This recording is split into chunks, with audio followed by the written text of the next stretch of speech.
আমার জন্ম মানিকগঞ্জ। হ্যাঁ, বলছিলেন একটু আগে, বলেছেন। হ্যাঁ, হ্যাঁ, ঘিওর থানা। ওকে। তো 1984 31 মার্চ। তো আমি মোটামুটি গ্রামে অবস্থা মোটামুটি ভালোই ছিল। তো আমার দাদা, আমাদের মানে দাদার যে বাবা ছিল, ওনার অনেক সম্পত্তি ছিল। আচ্ছা। তো দাদাকে সম্পত্তিগুলো মোটামুটি দাদা নষ্ট করে ফেলছে। নষ্ট করতে ফেলছে কীভাবে, যে উনি প্রায় 4 বার নির্বাচন করছে, 22 বছর নৌকা বাইজ দিছে। তো এগুলো করে মোটামুটি সম্পদ শেষ। কিন্তু তারপরে একটা জিনিস আছে গ্রামে, যেটা সম্মান আছে, মানুষ এখন সম্মান আপনার করে। দাদা? হ্যাঁ। আচ্ছা। ছোটবেলা আমি ক্লাস 4 পর্যন্ত খুব লাক্সারিয়াস লাইফ লিড করছি, মানে আমার মতো করে। তারপরে জীবনে অনেক কষ্ট করছে। আমার মনে আছে, আমি তো 1992 সালে আমি যখন ক্লাস 2-তে পড়ি, আমার গ্রামের একটা স্কুলে, তো একটা ছেলে আমার সাথে ফ্রেন্ডশিপ করতেছিল, অথচ ওদের অনেক সম্পত্তি, বাট আমাদের কিছুই নাই, শুধু ভিটে বাড়ি ছাড়া কিছুই নাই, কারণ দাদা সব শেষ করছে। তারপর ওই ছেলের আমি জিজ্ঞেস বলছিলাম যে তুই যে আমার সাথে বন্ধুত্ব করতে আসিস, কোন যোগ্যতায় আসছিস? মানে অহংকারটা অনেক বেশি ছিল, কারণ ওই দাদার প্রভাবে। আচ্ছা আচ্ছা। আপনার বাবা কি করতো? আমার বাবা আগে চাকরি করতো, পরে সাভারে আসার পরে অনেক পরিশ্রম করছে উনি। মানে আমি ছোটবেলার কথা বলছি, ওই সময় আপনার বাবা কি করতো? ওই সময় বাবা চাকরি করতো। চাকরি করতো, ঠিক আছে, বলেন। তারপরে ওই ছেলের সাথে পরে শেষে যেটা দোস্ত পাতা বলা হয় আর কি গ্রামের ভাষায়, পরে দোস্ত পাতলাম। পাতার পর ওইখান থেকে আমি ক্লাস 4 পর্যন্ত পড়লাম। এদিকে বাবা থাকে টঙ্গী, আমি এক বাবার এক ছেলে। তো মাও মাঝে মধ্যে আসে যায়, কারণ টঙ্গী থেকে তারপর শিফট হলো সাভারে। এটা হলো 1995 সালে। সাভারে আসার পরে থাকি। কয় ভাই বোন ছিলেন আপনারা? আমি একাই। ওকে। তো দাদা আমার অনেক ভালোবাসতো। আমি বংশের সবচেয়ে বড় ছিলাম এবং অনেক মেট ছিলাম আর কি। তো দাদা আমাকে বাবা আমার কাছে দিতে চাইতো না, কারণ ওইখানে পরিচয় হচ্ছে যে আমি আমার মানে আমার দাদার পরিচয় আমি উনার নাতি। আর আমার এইখানে সাভার পরিচয় যে আমি একজন ভ্যান চালকের ছেলে। আচ্ছা আচ্ছা আচ্ছা, মানে বাবা এখানে এসে ভ্যান চালানো শুরু করলো? হ্যাঁ। ওকে। তো এইখানে সাভার পরিচয়টা আমি একজন ভ্যান চালকের ছেলে, এই জিনিসটা দাদার কাছে অনেক মানে ওর লাগতো। তো দাদার আশা ছিল যে আমার যেহেতু মেধা ভালো, আমি দাদা আমাকে রাখবে, পড়াশোনা দাদা করাবে। তো আব্বা মা ওই যে ওনাদের মানে আসলে স্নেহের জন্য বা ভালোবাসার জন্য ওনারা মাঝে মধ্যে নিয়ে আসতো, আবার দাদা এসে নিয়ে যেত। আচ্ছা। তো এভাবে আমি ক্লাস 1 থেকে ক্লাস 5 পর্যন্ত বরাবরই ফার্স্ট থাকতাম। তো আমি ক্লাস 4-এ পড়ি, সাভার এসে আমি রইলাম। তো আমার স্কুলে ভর্তি করলো না কিছুদিন। তো ভাই আমি এইখানে কি হলো, আমার আব্বা কি করলো, আমি হয়তো যে মহলটা ছিল ওই মহল পুরো আমার ম্যাক্সিমাম হলো হয়তো বাজে আমার আব্বা কি করলো, আমার একটা কাজের সাথে অ্যাড করে দিল। এটা হলো ওই যে আপনার সিঙ্গারা পরে বিক্রি করা। তো ওইটা করতে শুরু করলাম। কিছুদিন করার পরে আমার দাদা কার কাছে জানি শুনছে। আচ্ছা। দাদা শুই না, সেটা ছিল আপনার ক্লাস 4-এ ফাইনাল পরীক্ষার একটা পরীক্ষা অলরেডি হয়ে গেছে। জি। একটা পরীক্ষা অলরেডি হয়ে গেছে, কিন্তু দাদা শুই না, সাথে সাথে দাদা তো জানে যে আমার সাভার স্কুলে ভর্তি করছে, বাট আমার তো স্কুল ভর্তি করে নাই। আমি তো সিঙ্গারা বিক্রি করতেছি সাভারে এসে সিঙ্গারা সমস্যা বিক্রি করতেছি। ওই যে স্কুলে ভর্তি করেনি এই অবস্থায়? হ্যাঁ। ওকে। দাদা তো এইটা কার কাছে শুনছে, শুই না দাদা চলে আসছে। যেদিন পরীক্ষা শুরু হয়েছে, আমার স্কুলের হেডমাস্টার তো দাদারে বলছে, কাকা আলমগীর হলো শ্রাবণ কই। পরে বলছে যে ও তো এরকম সাভারে, পরীক্ষা তো একটা হয়ে গেছে। ওই দিন দাদা চলে আসছে সাভারে এসে পরে আব্বার সাথে অনেক রাগারাগি করে আমার নিয়ে যাবে। ভোরবেলা ফজর নামাজে পরে বাসাতে বের হওয়ার পর রাস্তায় আসা পরে রাস্তায় ছিনতাই ধরলো। ছিনতাই ধরে যা মোটামুটি টাকা পয়সা যা ছিল নিয়ে গেল। তারপরে দাদা কি করলো, নিয়ে আমার আসলো, বাস স্ট্যান্ডে আসার পরে গাড়ি, এত ভোরবেলা তো গাড়ি পাওয়া যায় না। পরে সংবাদপত্র একটা গাড়িতে গেলাম, গ্রামের বাড়িতে গেলাম। যাওয়ার পরে এখন স্যারের কাছে নিয়ে গেলাম। তো স্যার আবার দাদার বলে দিছে, কারণ দাদা আবার ম্যানেজিং কমিটির সদস্য ছিল। তো দাদার বলে দিছে যে ঠিক আছে নিয়ে আসেন, পরীক্ষা যেটা হয়ে গেছে ওইটা করে নিব। পরে কি করলো, আমার প্রশ্ন দিল, পরীক্ষা দিলাম। ওই অবস্থা পরীক্ষা দেওয়ার পরে আমি ওই পরীক্ষায় ফার্স্ট হয়েছিলাম। ওকে।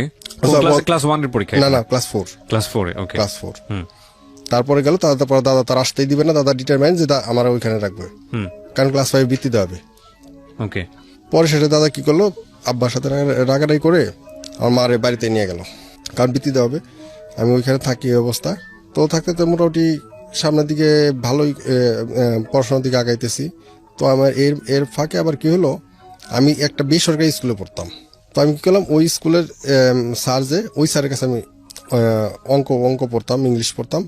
তো উনি আমার ওই দাদার সম্পর্কের জন্য উনি আমাকে, ওই ভদ্রলোকের নাম হলো আজিজ স্যার, জি। তো উনি আমাকে অফার করতো পড়ানোর জন্য। পরে আমি ওনার এখানে প্রায় 2 কিলোমিটার যায় ওনার এখানে পড়তাম। তো এরকম ওই প্রতিদিন ভোরবেলা যাইতাম। যাওয়ার পরে ওনার এখানে পড়া, আবার ওনার একটা ছেলে ছিল অনু, ওর ফ্রেন্ড, একই ক্লাসে পড়তাম। তো স্যার কি করতো, সবাই প্রচুর মানে মারতো যদি একটু ভুল হইতো। তো পরীক্ষায় পড়াশোনা করতে খুব মানে ভালোভাবে পড়াশোনা হইতেছে, কোনো সমস্যা নাই। তো দাদা ওইদিকে, আর একটা জিনিস হলো, আর একটা ব্যাপার হলো, আমার যেটা মানে শৌখিনতা যেটা শিখাইছে আমার দাদা শিখাইছে। আমি যখন ক্লাস 2-তে পড়ি তখন থেকে আমার দাদা আমার কাপড় আয়রন করে, গ্রামের মনে করেন ক্লাস 2, দ্যাট মিনস হলো 1992। মানে আপনার দাদা, আমি যেটা বুঝতে পারছি, আপনার এলাকায় খুব আভিজাত্যপূর্ণ একটা মানুষ ছিলেন, খুব প্রভাবশালী একটা মানুষ ছিলেন। প্রভাবশালী, জি। জি, ওই টাইম 1992 সালে আমার দাদা কি করতো, কাপড় আয়রন করে আমার পড়াইতো। বিশাল ব্যাপার। ক্লাস 2-তে পড়তাম, মানে সম্ভব ছিল না, কিন্তু একটা প্রভাব ছিল, এইটাই বুঝতে পেরেছি। হ্যাঁ, দাদা চাইতো আমি মানে, আর দাদা আমার সবচেয়ে, উনি আমার দাদিরও বলতো যে আমার পৃথিবী একদিকে, আমার এই নাতি হচ্ছে একদিকে। ক্লাস 5 পরীক্ষায় বৃত্তি পরীক্ষা দিলাম, বৃত্তি পরীক্ষা দেওয়ার পরে বৃত্তি পাইলাম। তারপরে এখন ভর্তি হবো কোথায়, আব্বা মা চাইতেছে আমি সাভার নিয়ে আসবে, আর আমার দাদা চাইতেছে আমার ওইখানে ভর্তি করবে। আমারে ওইখানে ভর্তি করলো। ভর্তি করার পরে দাদার ডাইরেক্ট কথা যে আমার নাতির দিকে হাত বাড়াবি না, তুই থাকলে তোর জীবন তুই নষ্ট করছিস, তুই যাবো না তাই করবে, আমার নাতি আমার কাছে থাকবে। তারপরে আমার ওই হলো ওইখানে যে স্কুল, ওই স্কুল হাই স্কুল, ওইখানে ভর্তি করলো, আঞ্চলিক উচ্চ বিদ্যালয় ফুলহারা। তো স্কুলে ভর্তি হলাম। ভর্তি হওয়ার পরে মোটামুটি চলতেছে। এই দিকে আবার সমস্যা হলো, আমার দাদি মারা গেছে আমি যখন ক্লাস 2-তে পড়ি তখন। ওকে। আমার বর্তমান যে দাদি, এই দাদি হচ্ছে মানে পরের দাদি, দাদা পরে বিয়ে করছে। তো এই দাদি ব্যাপার হচ্ছে, এই দাদির সাথে আমার দাদার সাথে, আমার বাবার সাথে একটা ব্যাপার নিয়ে সমস্যা ছিল। ওই একটা সময় এই দাদি আমার তার নিজের চাইতে বেশি ভালোবাসতো, বাট আমার বাবার সাথে যখন ওই ব্যাপারটা নিয়ে সমস্যা হয়েছে, তারপর থেকে এই দাদি আর আমার দেখতে পারে না টোটালি। তো আমার আপনি কি নাতি একটাই ছিলেন? আমার বাবারা 3 ভাই। আচ্ছা, তো আপনার দাদা আপনাকে এত পছন্দ করতো, অন্য নাতিদের? আমার বাবা সবার বড় এবং আমি সবার বড় নাতি, এই জন্য সবাই সবচেয়ে বেশি পছন্দ করতো। আর মোটামুটি কথা বলতাম না, মানে তর্ক করতাম না কখনো, যেটা বলতো ওইটাই ইয়েস, মানে যেটা বলছে ওইটাই ঠিক আছে। আচ্ছা। ওই আমার দাদি কি করতো, ভাত আমার দাদার খুব ভয় পাইতো, আমার দাদার সামনে ভাত দিত, মানে এমন অবস্থা যে ভাত প্লেটের ভিতরে, উপরে ভাতগুলো গরম, ভিতরে ভাতগুলো একদম মানে নরম। এই জিনিসগুলো খুব মানে খারাপ লাগতো মাঝে মধ্যে। তারপরে দাদার কিছু বলতে পারতাম না, কারণ দাদারে বললে তো আমি তো জানি যে আমার দাদির ইচ্ছা মতো মারবে, ওই জন্য দাদারে বলতাম না। তো অনেক কষ্ট করে তাও খাইতাম, এইভাবে চলতো। আমার দাদা আবার এই জিনিসটা আমার ফুফু আমার দাদারে বলে দিল, আমার একটা ফুফু।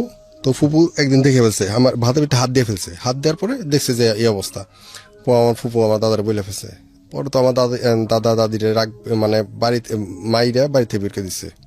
পরে আমি বললাম যে ঠিক আছে, দাদার বাজার যায় বুঝাইলাম, কারণ সকালে চাটা সবসময় দাদা বাড়িতে খাইতো, এবং আমাদের গ্রামে মোটামুটি সকালবেলা মিনিমাম 30-40 জন লোক আমাদের বাড়িতে চা খাইতো, চা আর মুড়ি গ্রামে।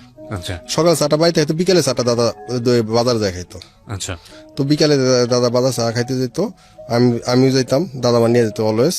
তো যাইতাম, যাই তারপর দাদার বললাম যে দাদির যা হয়েছে হয়তো খেয়াল করে না, এটা নিয়ে আর কিছু করেন না। তো দাদা আবার আমার কথা মানিয়ে নিল, দাদির আর কিছু বললো না। এইদিকে আবার সমস্যা হলো, আমার ছোট কাকার সাথে বিয়ে হয়েছে আমার আপন খালা। এই খালা আমার বাড়িতে থাকতো। ওই আমি কি করতাম, মাঝে মধ্যে অনেক বেশি ক্ষুধা লাগলে আমার দাদা সবসময় টাকা দিত, আমার কাছে টাকা থাকতো সবসময়। আমি কি করতাম, ওই টাকা দিয়ে খালার কাছ থেকে ভাত কিনা খাইতাম। আপনার বাবা এবং মা তখন সাভারে? ওকে। সবাই খুব আদর করতো। তো ওই কারণে আমার কাছে টাকা থাকতো। আর দাদা তো ওই আপনার ওই টাইমটাতে যখন আমি ক্লাস 1-2-তে পড়ি, তখন দাদা 10 টাকা 20 টাকা আমার দিত। খালারা ছিল অনেক মানে কৃপণ টাইপের। আচ্ছা, হ্যাঁ বলেন। তারপরে ওইখান থেকে আমি 6 গেল, 6-এ ফার্স্ট সেমিস্টার পরীক্ষা দিলাম। 6-এ ফার্স্ট সেমিস্টার পরীক্ষা দিলাম। পরীক্ষা দেওয়ার পরে প্রথম খাতাটা দিল ইংলিশের। আচ্ছা। ইংলিশে ফার্স্ট হইলাম। পরে সাথে ব্যাপার হচ্ছে, ওইখানে যে হাই স্কুলটাতে ভর্তি হয়েছে, ওই হাই স্কুল মিনিমাম আপনার 8 থেকে 10টা প্রাইমারি স্কুলে মানে স্টুডেন্টরা ওইখানে আসছে, তারা তো আমার ওইভাবে চিনতো না। আচ্ছা পরে যখন আমার ইংলিশে ফার্স্ট রেজাল্ট দেখলো, রেজাল্ট দেখার সাথে সাথে আমার দাদারে খবর দিল। ওই স্যারের নাম ছিল লাভলু স্যার। তো লাভলু স্যার দাদারে খবর দিল, দাদা আসলো, পরে কি হয়েছে, খারাপ করছে কি? পরে দাদারে বললো যে না খারাপ তো না, আপনার তো এই নাতিটা আপনি কই রাখছিলেন এতদিন? কয় কেন? বলছে ও তো অনেক ভালো ভালো result করছে। খেয়াল রাখেন। হ্যাঁ ওকে তারপর কিছুদিন যাওয়ার পরে আমার কি করলো, সাবার নিয়ে আসলো। মোটামুটি 3-4 মাস রইলাম, আবার দাদা এসে নিয়ে গেল। তো এইভাবে চলতেছে। আচ্ছা এখন আমার আব্বা এইখানে যে বলবো যে আমার আব্বার দোষ তাও না, আবার যে বলবো মার দোষ তাও না, আবার যে বলবো দাদার দোষ তাও না। কারণ আব্বা দেখেছে উনি ওনার সন্তান যে অনেক বেশি ভালোবাসে, একটা মতো সন্তান, এই কারণে আনতে চায়। আর মা তো মায়ের একটা মতো সন্তান, এই কারণে মা কান্নাকাটি করে, আব্বা যায় নিয়ে আসে। আবার ওইদিকে দাদা হলো, দাদা তার নাতিরে ভালোবাসে, তার নাতির একটা মানে উজ্জ্বল ভবিষ্যৎ দেখতে চায়, এই জন্য দাদা আবার তার আমার ওনার ওখানে আমার নিতে চায়। সমস্যা এই জায়গায়। তো যাই হোক, ক্লাস 6 পরীক্ষা শেষ হলো। পরীক্ষা শেষ হওয়ার পরে ফাইনালি আমি পলায় চলে আসলাম বাড়ি থেকে। আমার একটা ফ্রেন্ড আছিল মোহাম্মদ আলী। আমাদের মানে গ্রামটা টোটালি এমন অবস্থা ছিল, বর্ষার 4 থেকে 5 মাস নৌকা ছাড়া মুভ করা যেত না। আচ্ছা নৌকা ছিল একমাত্র বাহন। তো মোহাম্মদ আলী ছিল, ওর বাবার নৌকা ছিল। তো আমি লাস্ট ফাইনাল পরীক্ষাটা দিয়ে মোহাম্মদ আলী বললাম যে মোহাম্মদ আলী আমি তো সাভার চলে যাব, আমার কাছে টাকা নাই, ভাড়া লাগবো। পরে মোহাম্মদ আলী কি করলো, আমার 15 টাকা ভাড়া দিল। আমার ওই 15 টাকা দিল। 15 টাকা দেওয়ার পরে আমি ও আবার কি করলো, আমার ওর নৌকা দিয়া মানে 2-3 কিলোমিটার আমাদের বাড়ি থেকে 2 কিলোমিটার দূরে যায় আমার নামাই দিয়ে আসলো। নামাই দিয়ে আসলো, আমি ওইখান থেকে গেলাম টেপরাটা হচ্ছে আপনার উথুলির আগে, মানে আরিসা ঘাটের আগে আর কি। টেপরা যাওয়ার পরে ওইখান মানে থেকে কেন যাচ্ছেন? আমি সাবার আসবো, মানে বাবা মার সঙ্গে দেখা করতে হবে? এমনিতে আসতো না? চলে আসতেছে, ব্যাগটা নিয়ে চলে আসতেছে। মানে এটা কোন ক্লাস 6 এ পড়ার সময়? 6 এর পরীক্ষা শেষ করছি, আচ্ছা। 7 আমি সাবার এসে ভর্তি হবো। তো সাভার এসে 7 এ মানে বাবা মায়ের সঙ্গে থাকবে? বাবা মার সাথে থাকবো। আচ্ছা, okay. কারণ বাড়িতে ওই যে দাদার অ্যাবসেন্সে যে আমার সাথে যে খারাপ ব্যবহার গুলো করে, ওগুলো এগুলো ভালো লাগতো না আপনার? খুব খারাপ লাগতো। আমি পরে শেষে কি করলাম, দাদার একটা চিঠি লিখে আমি চলে আসলাম। আচ্ছা টেপরা আসলাম। টেপরা আসার পরে তখন আপনার কাঠবুটি গাড়ি চলতো কিছু। তো ওই গাড়িতে উঠলাম। ওই গাড়িতে 5 টাকা দেনা। মানিকগঞ্জ থেকে সাভার তো বেশিক্ষণ লাগার কথা না। মানিকগঞ্জ না, এটা হলো আরিচার আগে টেপরা। আচ্ছা আচ্ছা ওইখান থেকে সাবার আসলাম 60 টাকা ভাড়া দিয়ে আচ্ছা আসলাম। আইসা বাসায় গেলাম। বাসায় যাওয়ার পরে সেটা মানে আমি আব্বা আমার কাছে যাই, আমি কান্না করে দিছি। পরে বলতেছে কেন? পরে শেষে বললাম যে আমি আর বাড়িতে থাকবো না, আমার এইখানে লেখাপড়া করাইতে হবে, কিন্তু আমার লেখাপড়া করাইতে হবে, আমি এইখানে থাকবো। পরে ঠিক আছে। একটাই মাত্র ছেলে ছিলেন? আমি একাই। আচ্ছা, তো আপনাকে ছেড়ে আপনার বাবা মা থাকতো, কষ্ট হতো না তাদের? হ্যাঁ, সেই জন্য তো বারবার নিয়ে আসতো।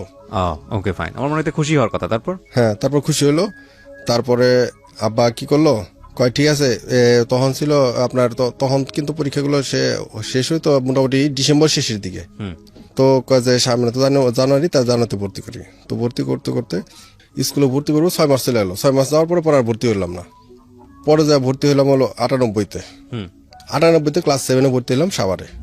98 সালে আমি কি করতাম, আমার বাসায় থেকে আব্বার জন্য ভাত নিয়ে যেতাম। আচ্ছা, ভাত নিয়ে যেতাম।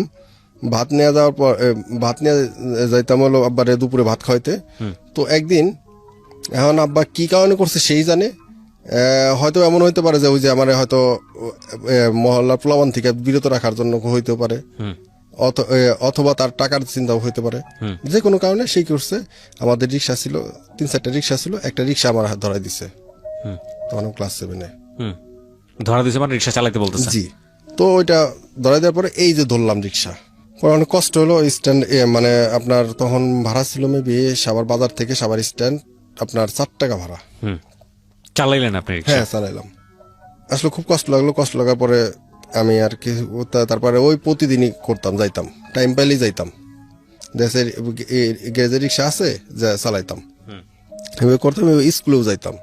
স্কুলে যাইতাম, কারোর সাথে কথাবার্তা বলতাম না, খুব একা একা থাকতাম। কারণ ওইখানে দেখা যাচ্ছে সাভারের ম্যাক্সিমাম যারা আছে সবাই মোটামুটি, আমি ওদের সাথে অ্যাডজাস্ট হতে পারতেছি না। তো ফার্স্ট সেমিস্টার সবাই মোটামুটি বড় লোক, তাই কি? বড় লোক মোটামুটি মানে আমাদের চেয়ে অনেক ভালো।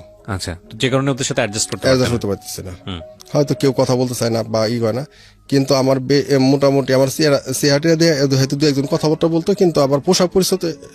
কারণ আমি যখন বাড়িতে চলে আসলাম, আগের কিন্তু অবস্থা ছিল খুব ভালো আমার চলাফেরা। যখন সাভার চলে আসলাম তখন আবার অবস্থাটা অন্যরকম হয়ে গেল। আচ্ছা আমি ক্লাস 7 থেকে আজ পর্যন্ত আমি কখনো আমার বাবার দেয়া কোনো কাপড় পরিনি, টোটালি নিজে নিজে রিক্সা করে। চালায় আর্ন করে যেভাবে মানে আর্ন তো শুরু হয়েছে ক্লাস 4 থেকে, ওই যে হকারি করছি রাইট ওইখান থেকে, কিন্তু ক্লাস 7 থেকে টোটালি আমি আমার মানে সেলফ ডিপেন্ডেবল হয়ে গেলাম। ওকে তারপর ওইখান থেকে স্কুলে যাই। এখন আমার তো মোটামুটি টিচাররা দুই তিন গেলেই বুঝতে পারে যে ছেলেটা মোটামুটি মনে হয় একটু ভালো হইতে পারে। তো ফার্স্ট সেমিস্টার পরীক্ষা দিলাম।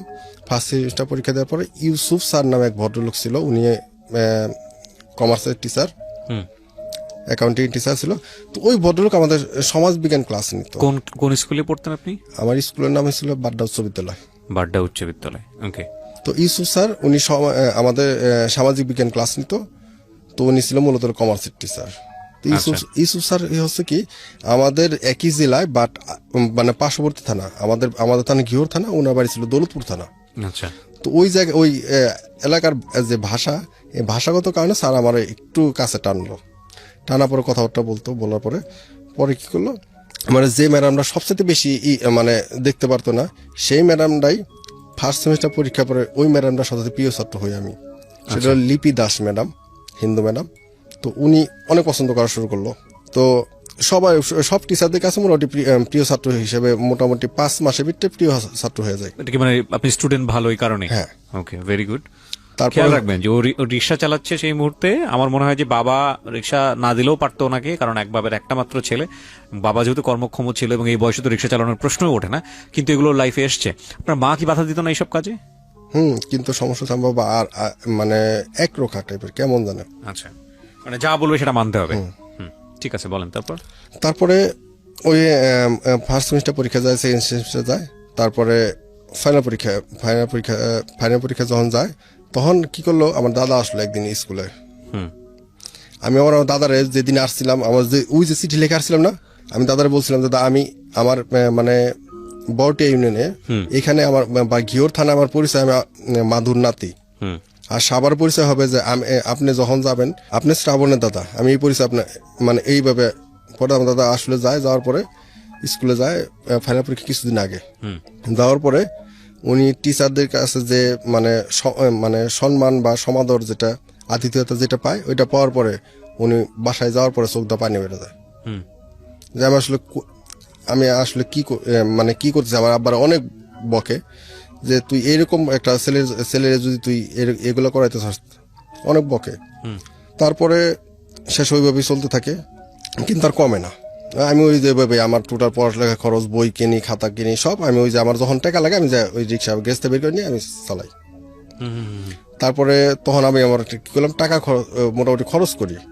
আমার মানে কাপড় চোপড় যা কিছু লাগে সবকিছু আমি নিজে আর্ন করি। আচ্ছা, খাতা কলম, বই খাতা, স্কুলের বেতনটা তো সবকিছু আমি দিই, বাবার আর প্রেশার দিই না। আচ্ছা, আমার বাবারও সমস্যা ছিল, আসলে মানে হিসাবই ছিল না, কোনো বেহিসাবি লোক। আবার আমার এইটুকু গর্ব করে বলতে পারি, আমার বাবা গরিব কিন্তু ডিসঅনেস্ট না। উনি মানে বাজে যে কাজগুলো একটা মানুষের, কোনো কিছু আমার বাবা কখনো করতো না।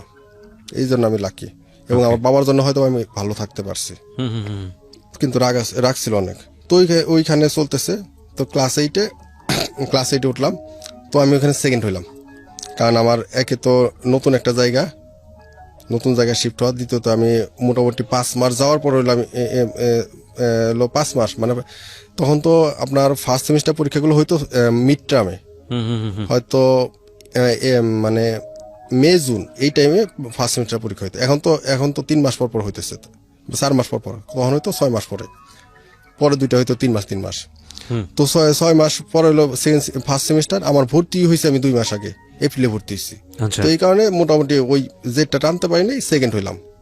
সেকেন্ড হওয়ার পরে ফার্স্ট হলো ইয়াসির নামে একটা ছেলে, ও এখন মিরপুরে আছে, ব্যবসা বাণিজ্য করে। তো আমি সেকেন্ড হইলাম। সেকেন্ড হওয়ার পরে তখন তো স্টুডেন্ট যারা আছে সবাই মোটামুটি জেনে গেল এবং কথাবার্তা সবাই। কোন ক্লাসে সেকেন্ড হলেন? আমি ক্লাস 7 থেকে ক্লাস 8 উঠলাম। তো আপনি ওই সময় রিক্সা চালাতেন, এটা কি জানতো স্কুলে? এমনও হয়েছে যে আমি স্কুলের সামনে চলে গেছি, কিন্তু ক্যাপ পরা থাকতাম, যাতে কেউ না চেনে। তো ক্যাপটা একটু করে রাখতাম।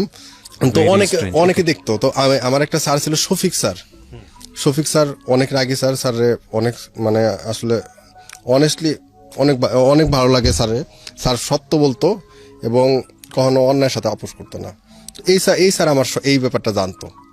যাওয়ার পরে এই স্যার আমার বেশি মানে আসলে কি বলে, স্যার আমার বলে ফেছে যে এই স্যার আমার তুই করে বলতো যে আমি তোর অনেক শ্রদ্ধা করি, তোর এই কাজটারে, তুই যা করতেছ। পরে ওই সব স্যারে মোটামুটি প্রিয় হয়ে গেলাম। প্রিয় হলে আরেকটা স্যার ছিল। আপনি আপনি যেখানে বললেন, আমার খুব ছোটবেলার একটা গল্প মনে পড়ে গেল। আমি যে স্কুলে পড়তাম, আমি গ্রামের স্কুলে পড়েছি ক্লাস 8 পর্যন্ত। তো আমার মনে আছে 6, 7, হ্যাঁ 9-এ এসে আমি ক্যানবোর্ডে চলে আসি। তো ক্লাস 6, 7 এবং 8 এই 3 বছর আমি গ্রামের স্কুলে পড়াশোনা করেছি, হাই স্কুলে। তো ওই সময় দেখতাম যে গ্রামে যেটা হয় আর কি, বিভিন্ন ধরনের ছেলেমেয়েরা, কৃষকের ছেলেমেয়েরা, দিনমজুর, এরকম ধরনের ছেলেমেয়েরা পড়াশোনা করে। তো ওখানে একটা ছেলে পড়তো, সে সম্ভবত আমাদের সঙ্গে, আমি নামটা এই মুহূর্তে মনে করতে পারছি না, অনেক আগে আমার ভুলে গেছে, আমার ক্লাসমেট। ও করতো কি, মাঠে হাল দিয়ে আসতো, মাঠে হাল দিয়ে ক্লাসে আসতো, এবং ও থার্ড ছিল, আমার যত মনে, থার্ড অথবা ফোর্থ ছিল, খুব ব্রিলিয়ান্ট ছিল।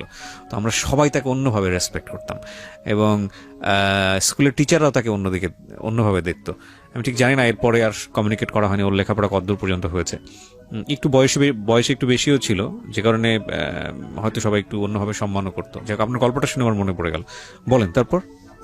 তারপর ওইখান থেকে যখন মানে সেকেন্ড হওয়ার পরে ক্লাস 8 আবার দাদা চলে আসলো। 8 ওঠার পর দাদা চলে আসছে যে বৃত্তি দিতে হবে, এইখানে দিবি না ওইখানে দিবি। আচ্ছা তখন তো আবার আরেকটা ব্যাপার, আমার তো স্কুলে বেতন লাগতেছে না। আচ্ছা, যেহেতু আপনি ভালো রেজাল্ট করেন, না, বৃত্তি পাইছি ক্লাস 8 পর্যন্ত আমার ফ্রি। 5-এ বৃত্তি পেয়েছেন? হ্যাঁ, 5 বৃত্তি পেয়েছি। আচ্ছা আচ্ছা, ক্লাস 8 পর্যন্ত ফ্রি। ওকে। তো ওই দাদা আসলো নেওয়ার জন্য। আমার স্কুলে স্যার এই স্কুলে গেল যে আমি তো ওটা বৃত্তি দিতে চাইতেছি, আমার গ্রামে নিয়ে যাই। পরে আমার স্যার, সে প্রধান শিক্ষক ছিল তোফাজ্জল হোসেন স্যার এখনো আছে, খুব ভালো একজন লোক। তো স্যার কি করলো, দাদারে অফিসে সোফার ভিতরে বসে দাদারে বললো, দেখেন আমি আসলে আমার স্কুলটা নতুন স্কুল, আমি আমার স্কুলের জন্য ওরা চাইতেছি, আপনারা নিয়েন না, আমার স্কুল একটা মানে সম্পদ, আপনার সিটি করছি, ওর যা যা করা লাগে আমরা করবো, আপনারা নিয়েন না। স্কুলটা ছিল অবশ্য নতুন, 1997 সালে মানে শুরু হয় স্কুলের। তারপরে মোটামুটি পড়াশোনা ভালোই চলতেছে, এদিকে আমি টুকটাক কাজকর্ম করতেছি, করতে করতে মোটামুটি ভালোই। তো তখন আমার মানে বন্ধু বান্ধব নাই। আচ্ছা, তখন আমি মোটামুটি ক্লাসমেট ছাড়া কারোর সাথে মিশি না, বন্ধু বান্ধব নাই। আর আমার দেখা যাচ্ছে বাজে কোনো কিছুতে নাই। দেখা যাচ্ছে শহরে থাকলে হয়তো মানে 6, 7 পর অবস্থায় দেখা যাচ্ছে মানুষ স্মোক করে বা এরকম কিছু ছিল না। তো আমি এইখানে শুধু একটা জিনিস চিন্তা ভাবনা করতাম যে আমার কারণে যেন আমার বাবার কখনো বলে না যে ও রিক্সা ভ্যান চালায়, পোলা ভাব ধরে। এই জিনিসটা সবসময় মাথায় থাকতো, এবং আমার কারণে আমার বাবা যেন কোনো প্রশ্নের সম্মুখীন না হয়, এই জিনিসটা মাথায় রাখতাম। তো এই কারণে আজ পর্যন্ত কখনো কেউ কিছু বাবার কাছে বিচার দিতে পারে নাই। তো এই কারণে ভালো। তো চলতে আমি বৃত্তি পরীক্ষা দিব। তো বইটই কেনা হলো। এখন বইটই কেনার পরে তখন একটু মানে আশেপাশে আর কি 2-4 জনের সাথে অন্য স্কুলের একটা ফ্রেন্ডের সাথে সম্পর্ক হইতেছে, অন্য স্কুলে মানে আশেপাশে স্কুলগুলোর 2-4টা ফ্রেন্ডের সাথে ওরা পরিচিত হয়ে গেল। তখন কি হলো, লজ্জা হয়ে গেল মোটামুটি। ক্লাস 8-এর শেষের দিকে নিজের ভিতরে একটা লজ্জাবোধ কাজ করা শুরু করলো। তখন কি করা যায়, তখন ডাইরেক্ট বলে ফেললাম যে না, আমি এটা করা সম্ভবই না, আমার অন্য কিছু করতে হবে। অন্য কিছু কি? পরে আমি কি করলাম, টিউশন শুরু করলাম। তো এলাকাতে টিউশনি করতাম। তার পাশে দেখা যাচ্ছে আমি এমন আছে 8-এ পড়ে আমি ক্লাস 6-7-এর টিউশনি করছি। আচ্ছা, 2-3টা টিউশনি করতাম আর কি। স্কুলে ক্লাস 7-এ দুইটা একটা ছেলে ছিল, একটা মেয়ে ছিল, ওদের 2জনে পড়াতাম, আর এলাকায় ছিল একটা, এই 2টা টিউশনি করতাম। তো এবার ভালোই চলতে তো আমি ক্লাস 8-এ বৃত্তি পরীক্ষা দিলাম। তো আনলাকিলি আমি বৃত্তিটা পাই না। আচ্ছা, বৃত্তিটা না পাওয়ার জন্য এইখানে আমার আছে, ওই যে বললাম যে আমি একটু বাহিরে কেবল বের হইতেছি, মানে বন্ধু হইতেছে, আর বন্ধু হওয়ার জন্য আমার লজ্জাটা ভিতরে চলে আসছে। মোটামুটি বলা চলে এইখান থেকে শুরু। তো ওইখানে আমি যখন ক্লাস 8-এ পড়ি, তখন আমার আমার সিনিয়র ক্লাস 9-এ পড়তো একটা মেয়ে, আসলে নাম বলতে চাচ্ছি না। টোটাল স্কুলের ভিতরে অনেক সুন্দর ছিল। আসলে ও আমি আমার ফ্রেন্ডে ওই যে কি গ্রামের ভাষায় বলে আপনার হলো একটা গোটা আছে হিজল হিজল হিজল ফল। তো আমাদের স্কুলের যে মাঠের ভিতরে এক পাশে একটা হিজল গাছ আছে। তো আমার ফ্রেন্ড রফিক ও কি করছে, ও একটা হিজল গাছ থেকে পাইরে আমার মারছে। মারার পর ওই হিজলটা যাই কি করছে, ওই সিনিয়র আপুর গায়ে লাগছে। ওই আপুর গায়ে লাগছে, পরে ওরে বলতেছি কিরে তুই মানে দেখে শুনে মারবি না, আর একটা আপুর গায়ে লাগছে। পরে মেয়েটা আমার দিয়ে তাকায় রয়েছে, তাকায় থাকার পরে মেয়েটা নাকি পরে যায় খোঁজ খবর নিচ্ছে আমি কে। মেয়েটা আমার ব্যাপারে খোঁজ খবর নিচ্ছে যে না, পরে আমারও কেমন জানে মেয়েটা যে তাকাইছিল ওইটা ভালো লাগছে। পরে কি করলো, মানে সিনিয়র আপুকে ভালো লাগছে? হ্যাঁ ভালো লাগছে। কত সিনিয়র ছিল? এক বছর।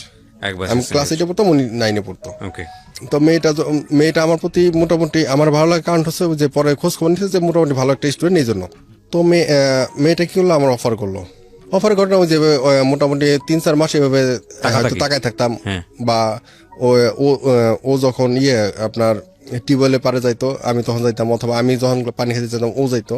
এবার যাইতে মোটামুটি আমার ওর ক্লাসে আমার 2টা বান্ধবী ছিল।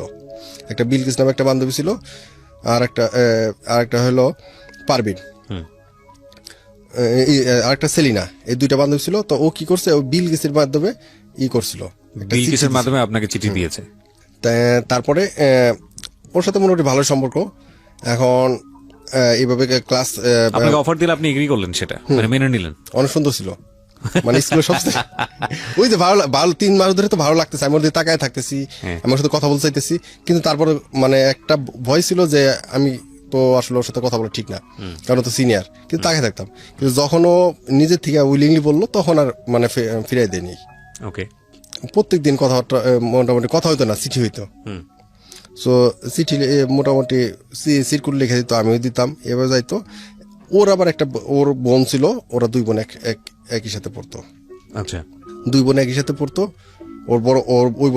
ওই বোনটা কোনো বাইদা যাই না যায় যে ওর সাথে আমার রিলেশন। এদিকে আবার ওর নামের নাম সেম নাম আমার ক্লাসে একটা স্টুডেন্ট ছিল, আমার রোল ছিল 1, আর ওই মেয়েটার রোল ছিল 3। সমস্যা আবার এইখানে যে এখন আমার ক্লাসে সবাই মনে করতো যে আমার ক্লাসে মেয়েটার সাথে সম্পর্ক, আর ওর বোন আর ওদের ক্লাসে জানতো যে ওর সাথে সম্পর্ক। আচ্ছা। তো এইভাবে মোটামুটি আবার ওর একটা খাওয়াতে পাইছিল আমার ফ্রেন্ড, আমার ক্লাসমেট। ও ব্যাপারটা বুঝতে পারার পরে ওরে জিজ্ঞেস করতো, ওরে বলতো যে এই ব্যাপার, ওর বোঝানোর চেষ্টা করতো। পরে বলতো যে ওর সমস্যা, ও যেহেতু মোটামুটি স্টুডেন্ট ভালো, ওর সামনে হয়তো একটা ভবিষ্যৎ আছে, সমস্যা কি, গরিব হয়েছে তো কি হয়েছে। তো মোটামুটি এইভাবে। তো তখন আরো মোটামুটি একটু ক্রেজি হয়ে যায় আরো, জোর কথাবার্তা শুনে, যে আসলে ও তো পজিটিভ কথাবার্তা বলতেছে। তো আমরা স্কুল থেকে পিকনিকে যাই ন্যাশনাল পার্কে, গাজীপুর ন্যাশনাল পার্কে। তো পিকনিকে যাওয়ার পরে ওই ফার্স্ট ওর সাথে একটা ছবি তুলি। তাও এটা আমার বান্ধবী, ওরও বান্ধবী, মিউচুয়াল বান্ধবী আর কি, আমার ক্লাসমেট ছিল, ওরও বান্ধবী। আচ্ছা। তো ওই বান্ধবী কি করলো, ওই ছবিটা তোলার ব্যবস্থা, কারণ ওর বোন আছে সাথে, ওর বোন তো সাথে আছে, ওর বড় বোন। কারণ আমার বান্ধবী কি করলো, ডাইকা নিয়ে আমাদের একসাথে ওই ছবিটা, কারণ ওর বড় বোন তো জানে যে আমার সাথে রিলেশন। তো একটা ছবি তোলার পরে কথাবার্তা হইলো ওই দিনই ফার্স্ট, মানে মুখোমুখি অনেকক্ষণ কথা বললাম পড়াশোনার ব্যাপারে, কিভাবে চলতেছে, প্রিপারেশন কেমন, এইভাবে সব কথাটা হওয়ার পরে মোটামুটি ভালো। ও বললো যে সে পড়াশোনা ঠিক মতো পড়াশোনা চালাও, কোনো দুষ্টামি ফেললাম করো না।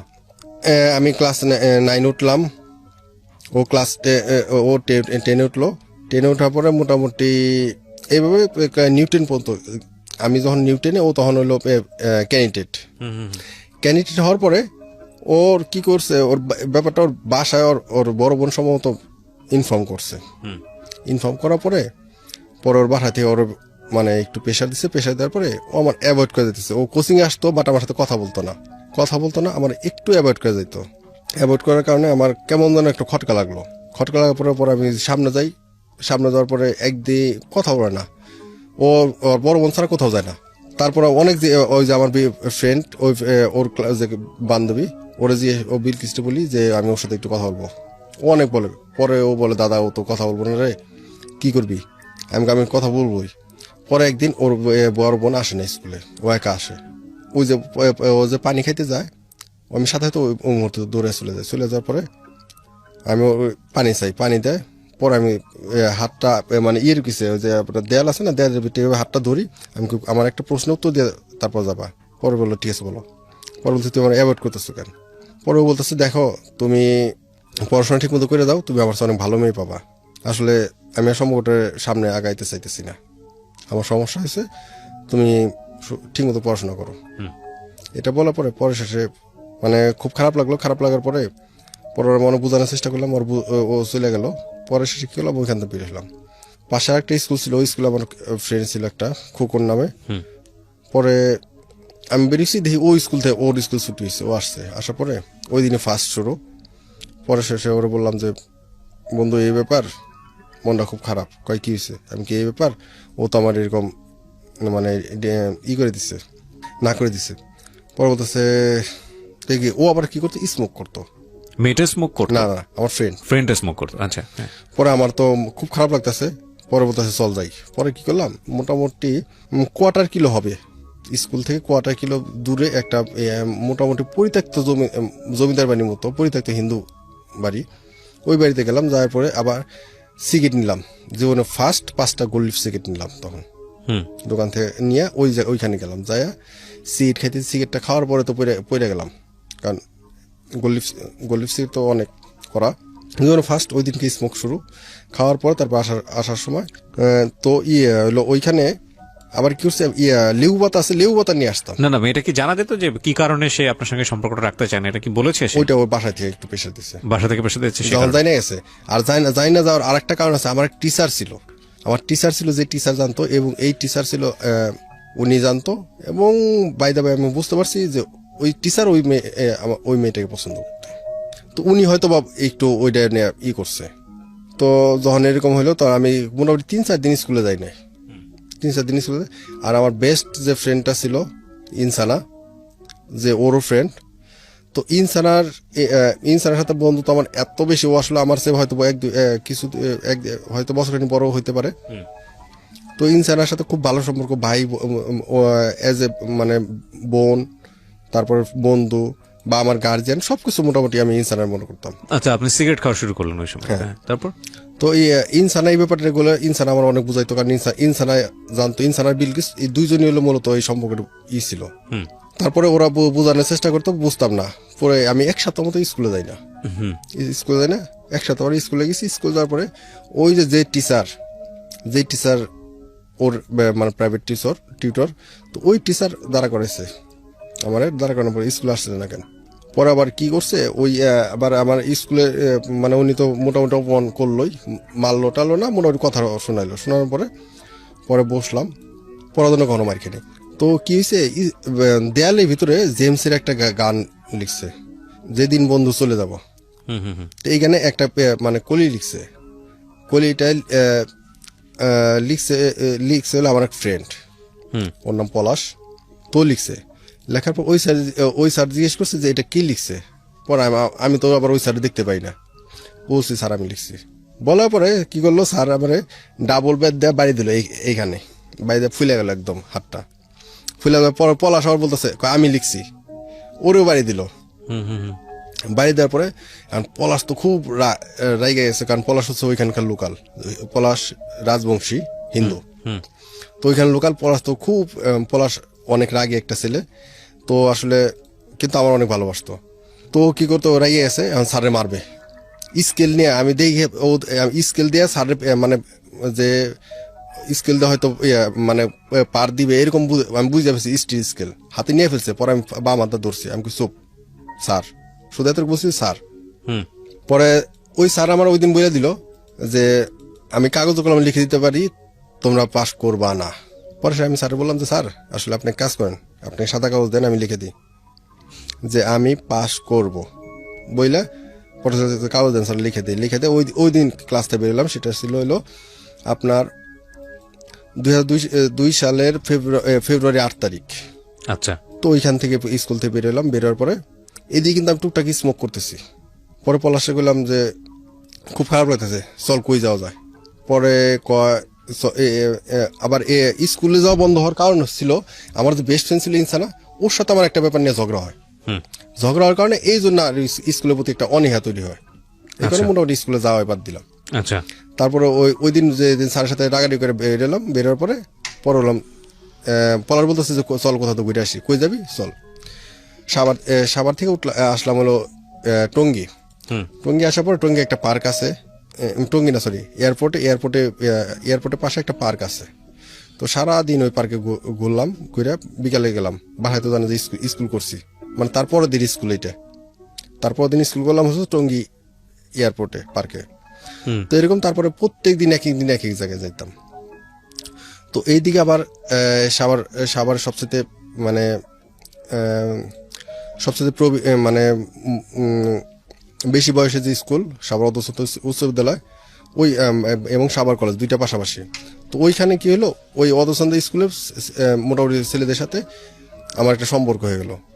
ওইখানে একটা ফ্রেন্ড ছিল। আপনি কি লেখাপড়া বন্ধ করে দিলেন? না না, আচ্ছা, কন্টিনিউ। ওকে। বাসায় পড়তেছি কিন্তু স্কুলে যাচ্ছেন না? স্কুলে যেতেছি না, এখন বাসায় জানতেছি আমি পড়াশোনা করতেছি, কিন্তু আমি পড়াশোনা বন্ধ।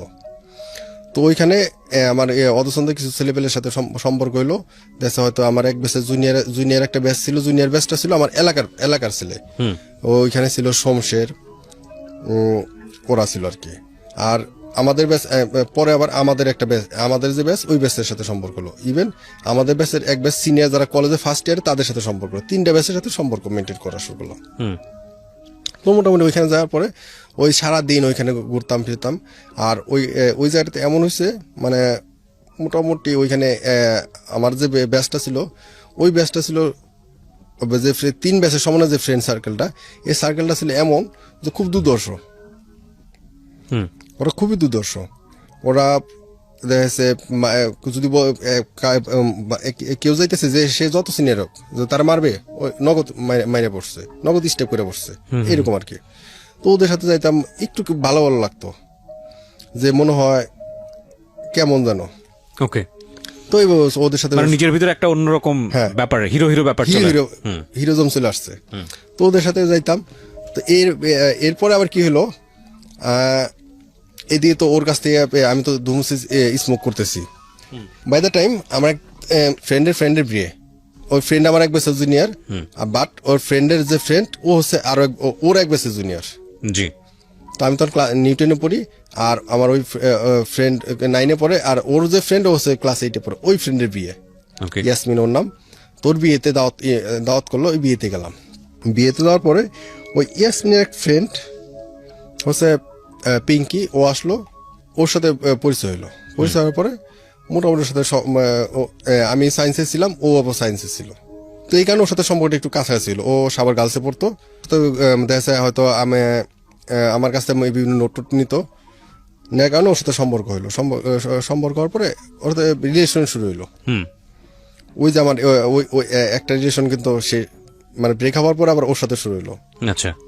শুরু হওয়ার পরে ওর সাথে মোটামুটি ভালোই যাইত। এখন ও আবার একটু মানে উদার টাইপের ছিল, সবার সাথে কথাবার্তা বলতো। এই জিনিসগুলো আবার আমার ভালো লাগতো না। মেয়েটা সবার সঙ্গে কথা বলতো, এই জিনিসটা আমার কাছে ভালো লাগতো না, এটা আমার কাছে খারাপ লাগতো। মেয়েটার নাম কি ছিল? ওর নাম ছিল পিঙ্কি। ওকে। মোটামুটি 6-7 মাসের সম্পর্ক পরে একদিন ওর বাসায় যেতাম, আমি শ্বশুরের বাসায় যেতাম, ভয় পেতাম না কিছু। আর ওর সাথে ওই যে ও পড়তো গার্লস স্কুলটা সাবার অদসন্দ স্কুল পাশাপাশি, সাবার কলেজ পাশাপাশি।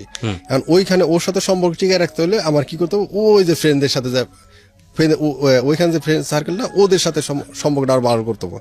কারণ একদিন ওইখানে এমন অবস্থা যে ওর সাথে আমি হাইটে দিতেছি, ওইখানে সবচেয়ে দুর্দর্শ যে বড় ভাই ছিল রানা ভাই, তো উনি ডাক দিয়ে ফেলার পরে ওই দিন যদি আমার ওই সম্পর্কটা না থাকতো, হয়তো অন্য যে কোনো মানুষ হইলে মার খাইতো। তো ডাক দেওয়ার পরে বলতেছে এটা কে, আমি বলছি আমার ফ্রেন্ড। পরে আমার ফ্রেন্ডরা বলতেছে ভাই ও তো আমার ফ্রেন্ড, আচ্ছা ঠিক আছে যা। তারপর ওই যে ওই দিন ছিল, তারপর গেছে, তারপরে তো আরো মানে সাহস পেয়ে গেলাম। তারপর কি করতাম, ওই সারাদিন দেখা হাই স্কুলে মেয়েদের সাথে দুষ্টামি করতাম, এইগুলো করতে করতে মোটামুটি দিন কেটে দিত। তো আমার অলওয়েজ বলতো যে ঠিক মতো পড়াশোনা করবো, ঠিক মতো স্কুলে যাবো না কেন। তো আমি কি করতাম, আমি শুধু ঠিক মতো করতাম যে 2টা টিউশনি করতাম, টিউশনি 2টা ঠিক মতো করতাম, বাকি আর কোনো কাজ ঠিক মতো, আমার পড়াশোনা আমি কিছু ঠিক মতো করতাম না। হয়তো বাসায় বলতাম আমি কোচিং করতাম না, টোটালি আমি হ্যাঁ।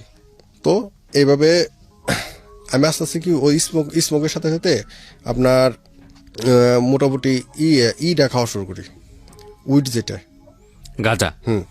ওইটা খাওয়া শুরু করি, ওই যে কলেজের ফ্রেন্ডদের সাথে ওইটা খাওয়া শুরু করি। তারপরে মোটামুটি টুকটাক মারামারি শুরু করি, যে কেউ কিছু বলছে হয়তো তার সাথে একটু মানে অ্যারোগেন্সি গ্রো করতেছে নিজের মধ্যে এইভাবে। তো করতে করতে তো এদিকে আমার কি হলো, আমার এমন অবস্থা হয়েছে যে আমি ঘুম থেকে উঠে দেখা যাচ্ছে বাসাতে বেরিয়ে হয়তো 5 মিনিট যায় আমি একটা সিগারেট খেতাম আগে। আর এখন কি হয়েছে, ওই কাজটা করতেছি আমি উইট খেতেছি, মানে টোটালি আমার সকাল বিকাল লাগতেছি। আচ্ছা আমি সময় মতো ক্লাস 10 একজন স্টুডেন্ট। তো আমি দেখতেছি যে আমি মোটামুটি শেষ। আর বাবা মা জানতে পারতেছে না এই কারণেই, কারণ আমি যে এই কাজগুলো প্রায় 2 থেকে 3 কিলোমিটার দূরে যে আমি কাজগুলো করতেছি, কাজগুলো করে আবার একদম রেডি হয়ে সুবোধ বালকের মতো এসে আবার বাসায় এসে শুয়ে থাকতেছি। দেখে কিছু বুঝতেছে না, আমি ঠিক মতো ব্যাগ ট্যাগ নিয়ে যেতেছি, পড়াশোনা করতেছি। আবার যদি ওই টিউশনি 2টা না করতাম তাহলে বাবা মা বুঝতে পারতো যে ওর কোনো সমস্যা, কারণ টিউশন 2টা, একটা হলো বাসার পাশে আর একটা হলো একটু দূরে, ওই 2টা দেখতেছি আমি ঠিক মতো পড়াইতেছি। খুব মানে বাজে অবস্থার দিকে চলে গেলাম। তো যাওয়ার পরে আমার টেস্ট পরীক্ষা আসলো, তখন স্কুলে গেলাম। স্কুলে যায় ওই যে আমার যে প্রিন্সিপাল স্যার তোফাজুল স্যার বললাম স্যার আমি পরীক্ষা দিব। তুই পরীক্ষা দিবি, তুই তো ওই ক্লাসই করস নাই। আর টোটাল 8টা মাসে একদিন আমি ক্লাস করিনি, 8 মাসে একদিনও ক্লাস করিনি। পরবর্তী তুই কীভাবে পরীক্ষা দিবি? আমি পরীক্ষা দিব। পরে শেষে স্যার কী করলো, পরীক্ষা দেওয়ার ব্যবস্থা করে দিল। পরে পরীক্ষা দিলাম। পরীক্ষা দেওয়ার পরে ক্লাস 1 থেকে ক্লাস 10 পর্যন্ত ফার্স্ট ছিলাম। একবার শুধু ওই যে নতুন শিফট হওয়ার জন্য সেকেন্ড হয়েছিলাম। অথচ আমি ফিজিক্স রিটেনে ফেল করলাম ম্যাট্রিক পরীক্ষায়, মানে টেস্টে ফেল করলেন। ওকে, হ্যাঁ, ফিজিক্স রিটেনে ফেল করলাম। টেস্টে ফেল করার পরে শেষে স্যার ওই যে শফিক স্যার আমার ডাইকা স্যার চোখদা পানি, ওনার চোখদা পানি, তুই কি করলি এটা? তোর আমি এত আশা করছি, আর আমি মানে তোর সবকিছু তুই আর ভালো নাই। স্যার আমি বলে ফেললো যে তোর আমি আগে সম্মান করতাম, এখন তো তোর সাথে কথা বলতে আমার বাড়তেছে। তুই আগে সেই শ্রাবণ নাই, তুই শেষ। পরে স্যার বললাম না স্যার, আমি আপনার সে আগের শ্রাবণই আছে, আমার সুযোগ দেন। পরীক্ষা দে। পরে ফর্ম ফিল আপ করলাম। ফর্ম ফিল আপ করার পরে পরীক্ষা দিলাম। আমার সিট পড়লো মিরপুর মফিদিয়াম স্কুল অ্যান্ড কলেজে, আমিনবাজার আর কি। বায়োলজি পরীক্ষা আমার সাইডম্যান ছিল হলো বনগাঁও উচ্চ বিদ্যালয়ের একটা মেয়ে ফুল। ও দেখতেছে কান্না করতেছে। পরে শেষে কি মানে ও কান্না করার পরে ওরা আমি মানে বায়োলজি 2-3টা প্রশ্ন লিখে দিলাম। আমি আমার একটা জিনিস পারতাম না, মানে অন্যটা মানে দেখে লিখতে পারতাম না, নকল করতে পারতাম না। আমার মনে আছে আমি ক্লাস 6-এ একটা জ্যামিতি নকল করতে যায় আমার খাতা নিয়ে গেছিল, অথচ জ্যামিতি ছাড়া 15 মার্কের জ্যামিতি, ক্লাস 6-এ 15 মার্কের জ্যামিতি 85 মার্ক অ্যান্সার করছিলাম, 85 মার্কে 85 পাইছিলাম। বাট ওই জ্যামিতি যেটা করতে ধরা খাইছি ওই মার্কটা বাদ বাকি সবই পাইছিলাম। খাতা নিয়ে গেছিল স্যার। তো জীবনে একবার নকল করতে গেছিলাম, ধরা খেয়েছিলাম। তারপরে কখনো চুরি করতে যাইতাম না, কিন্তু মানুষের দেখাইতাম খাতা। তো ওই মেয়েটারে কি করলাম, আমি লিখে দিলাম। লিখে দেওয়ার পরে আমার বায়োলজির 2টা প্রশ্ন, টোটাল প্রশ্নের নাম্বারটা উল্টাপাল্টা হয়ে গেল। বাসায় এসে কারণ আমি কি পরীক্ষা দিচ্ছি আমি তো বুঝতে পারতেছি। তো আবার সামাজিক বিজ্ঞান পরীক্ষা পিঠে আমার পক্স হইলো। তো এইভাবে পুনরায় পরীক্ষা দিলাম, কিন্তু বায়োলজি পরীক্ষাটা আমি কনসার্ন, কারণ আমি বুঝতেছি যে আমি ফেল, কারণ 2টা প্রশ্নের টোটাল নাম্বারটা উল্টাপাল্টা করে ফেলছি, এবং 2টা প্রশ্ন আমি কনফার্ম যে কাটা। কিন্তু মোটামুটি মানে খাতার বিটে এইভাবে লিখছি যে যদি ভালো টিচার হয় মার্ক দিবে। তো কুরবানিতে পরে আমরা ঘুরতে গেলাম, মোটামুটি ক্লোজ ফ্রেন্ড 10-12 জন ফ্রেন্ড। এখন ওইখানে আবার কি হয়েছে, ওই যে আমার যে বেস্ট ফ্রেন্ড ইনসানা এক মামাতো ভাই কাজিন আসছে, উনি ওনার সিনিয়র। তো এসে কি করছে, যখন ওই ওনার মামাতো ভাইটা ওনার পাশে বসছে, তখন আমার কাছে কেমন যেন লাগছে যে এখানে ইনসানা আছে, আরো মেয়েরা আছে, ওরা পাশাপাশি বসুক। তো উনি বসলাম, মানে কেমন যেন দেখতে লাগতেছে, একটু কনজারভেটিভ মাইন্ডে ছিলাম আর কি। তোর জিজ্ঞেস করলাম যে ওর সাথে কি তোর বিয়ে ঠিক হয়েছে? কয় না, কয় আমার পছন্দ করে। আমি কই যেহেতু বিয়ে ঠিক হয় না তাহলে তুই ওর পাশে বসলি কেন? ওর খুব মানে সার্চ করতেছি যে যখন বিয়ে হবে তখন সমস্যা নাই। পরে এটা বলার পর ওরে খুব সার্চ করার পরে ওর মাও তো ব্যাপারে এটা মাইন্ড করার পরে ওরে বলছে যে ও এত অধিকার দেখে কেন। পরে ও ফার্স্টে বলছে যে না, ওর অধিকার আছে বিদায় অধিকার দেখায়। পরে বলার পরে ওর মাও তো মোটামুটি ওরে ইনসাল্ট করার পরে ও আবার আমার ওই জায়গা আবার আমার উপরে ডালার পরে ওর সাথে কথা বন্ধ করবে। আর ও বেপর হয়ে গেলাম, কারণ মোটামুটি আমার সমস্ত কষ্টের কথা আমি ওর কাছে বলতাম, আমার সব কিছু ওর কাছে বলতাম। বলার পরে আরো বেপরে হয়ে গেলাম। বেপরে হয়ে যাওয়ার পরে ওই যে ওগুলা তো সব চলতেছে, মোটামুটি সার্কেল তৈরি হওয়া, মোটামুটি ওই যে অবশ্য আমি কখনো করিনি আজ পর্যন্ত। দেখা যাচ্ছে আমার যে বন্ধু ছিল ওরা কি করতো, ফিটিং দিত নদীর পাড়ে, দেখা যাচ্ছে কাপড় যাইতো, ওই যে হয়তো দইরা ওদের ফিটিং দিত, হয়তো 200-400 টাকা পাইতো, ওরা দিত। তা আমি কখনো ওগুলো করতাম না। আমি কি করতাম, ওই যে আমি টাকা নষ্ট করতাম, কিন্তু আমার পরিশ্রমের টাকা নষ্ট করতাম, রেজাল্ট আউট হবে। এখন বাসায় থেকে যেদিন রেজাল্ট দিবে সেদিন শুয়ে আসি, তো আমার ফ্রেন্ড শমশের নামের ফ্রেন্ড ও আসছে, ও এসে বলতেছে কি রে তোর আজকে রেজাল্ট দিব? আমি কই রেজাল্ট জানি। কয় কি? আমি কই ফেল। কেন? ওই যে আমার ফিজিক্সে খারাপ হয়েছে। পরে বলার পরেও তো বলতেছে চল যাই, তারপর যাবো। তারপর স্কুলে আসার পরে আমি ফার্স্টে F1 খুঁজলাম, যে আমি যদি F1 না থাকে তাহলে আমি জানি আমার পয়েন্ট কি আসবে। পরে ফার্স্টে F1 খুঁজলাম, খোঁজার পরে শেষে ওর ফ্রেন্ডে বললাম যে দেখ আমি এত পাইছি। পরে শেষে ও যায় দেখলো ঠিকই আমি তাই পাইছি। তো তারপর ওই পলাশ ফ্রেন্ডও পাশ করলো। পরে আপনি পাশ করলেন? হ্যাঁ, পাশ করলাম। গ্রেড কি ছিল? ডেট খুবই বাজে অবস্থা, 3.00।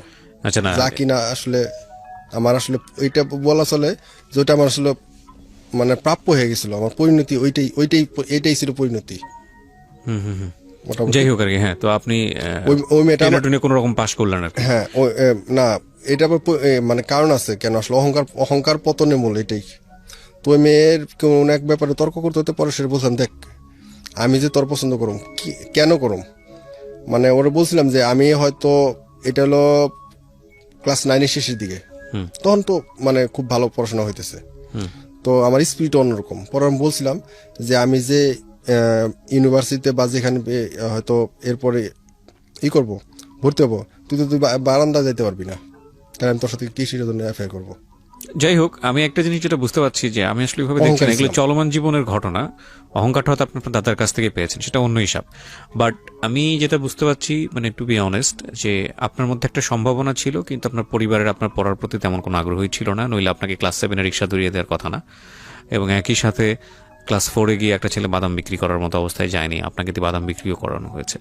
তো আপনাকে যদি ঠিক সেরকমভাবে পৃষ্ঠপোষকতা দিত, তাহলে আপনি এই সঙ্গদোষ থেকে যদি খারাপ মানুষের সাথে না মিশতেন, খারাপ বলবো না আমি, মানে যেই ধরনের সঙ্গদোষে লেখাপড়া নষ্ট হয়ে যায়, সেই ধরনের সঙ্গদোষ থেকে যদি একটু দূরে থাকতেন, তাহলে আপনার দ্বারা একটা ভালো রেজাল্ট হতো। কারণ ক্লাস 5-এও আপনি কিন্তু বৃত্তি পেয়েছিলেন।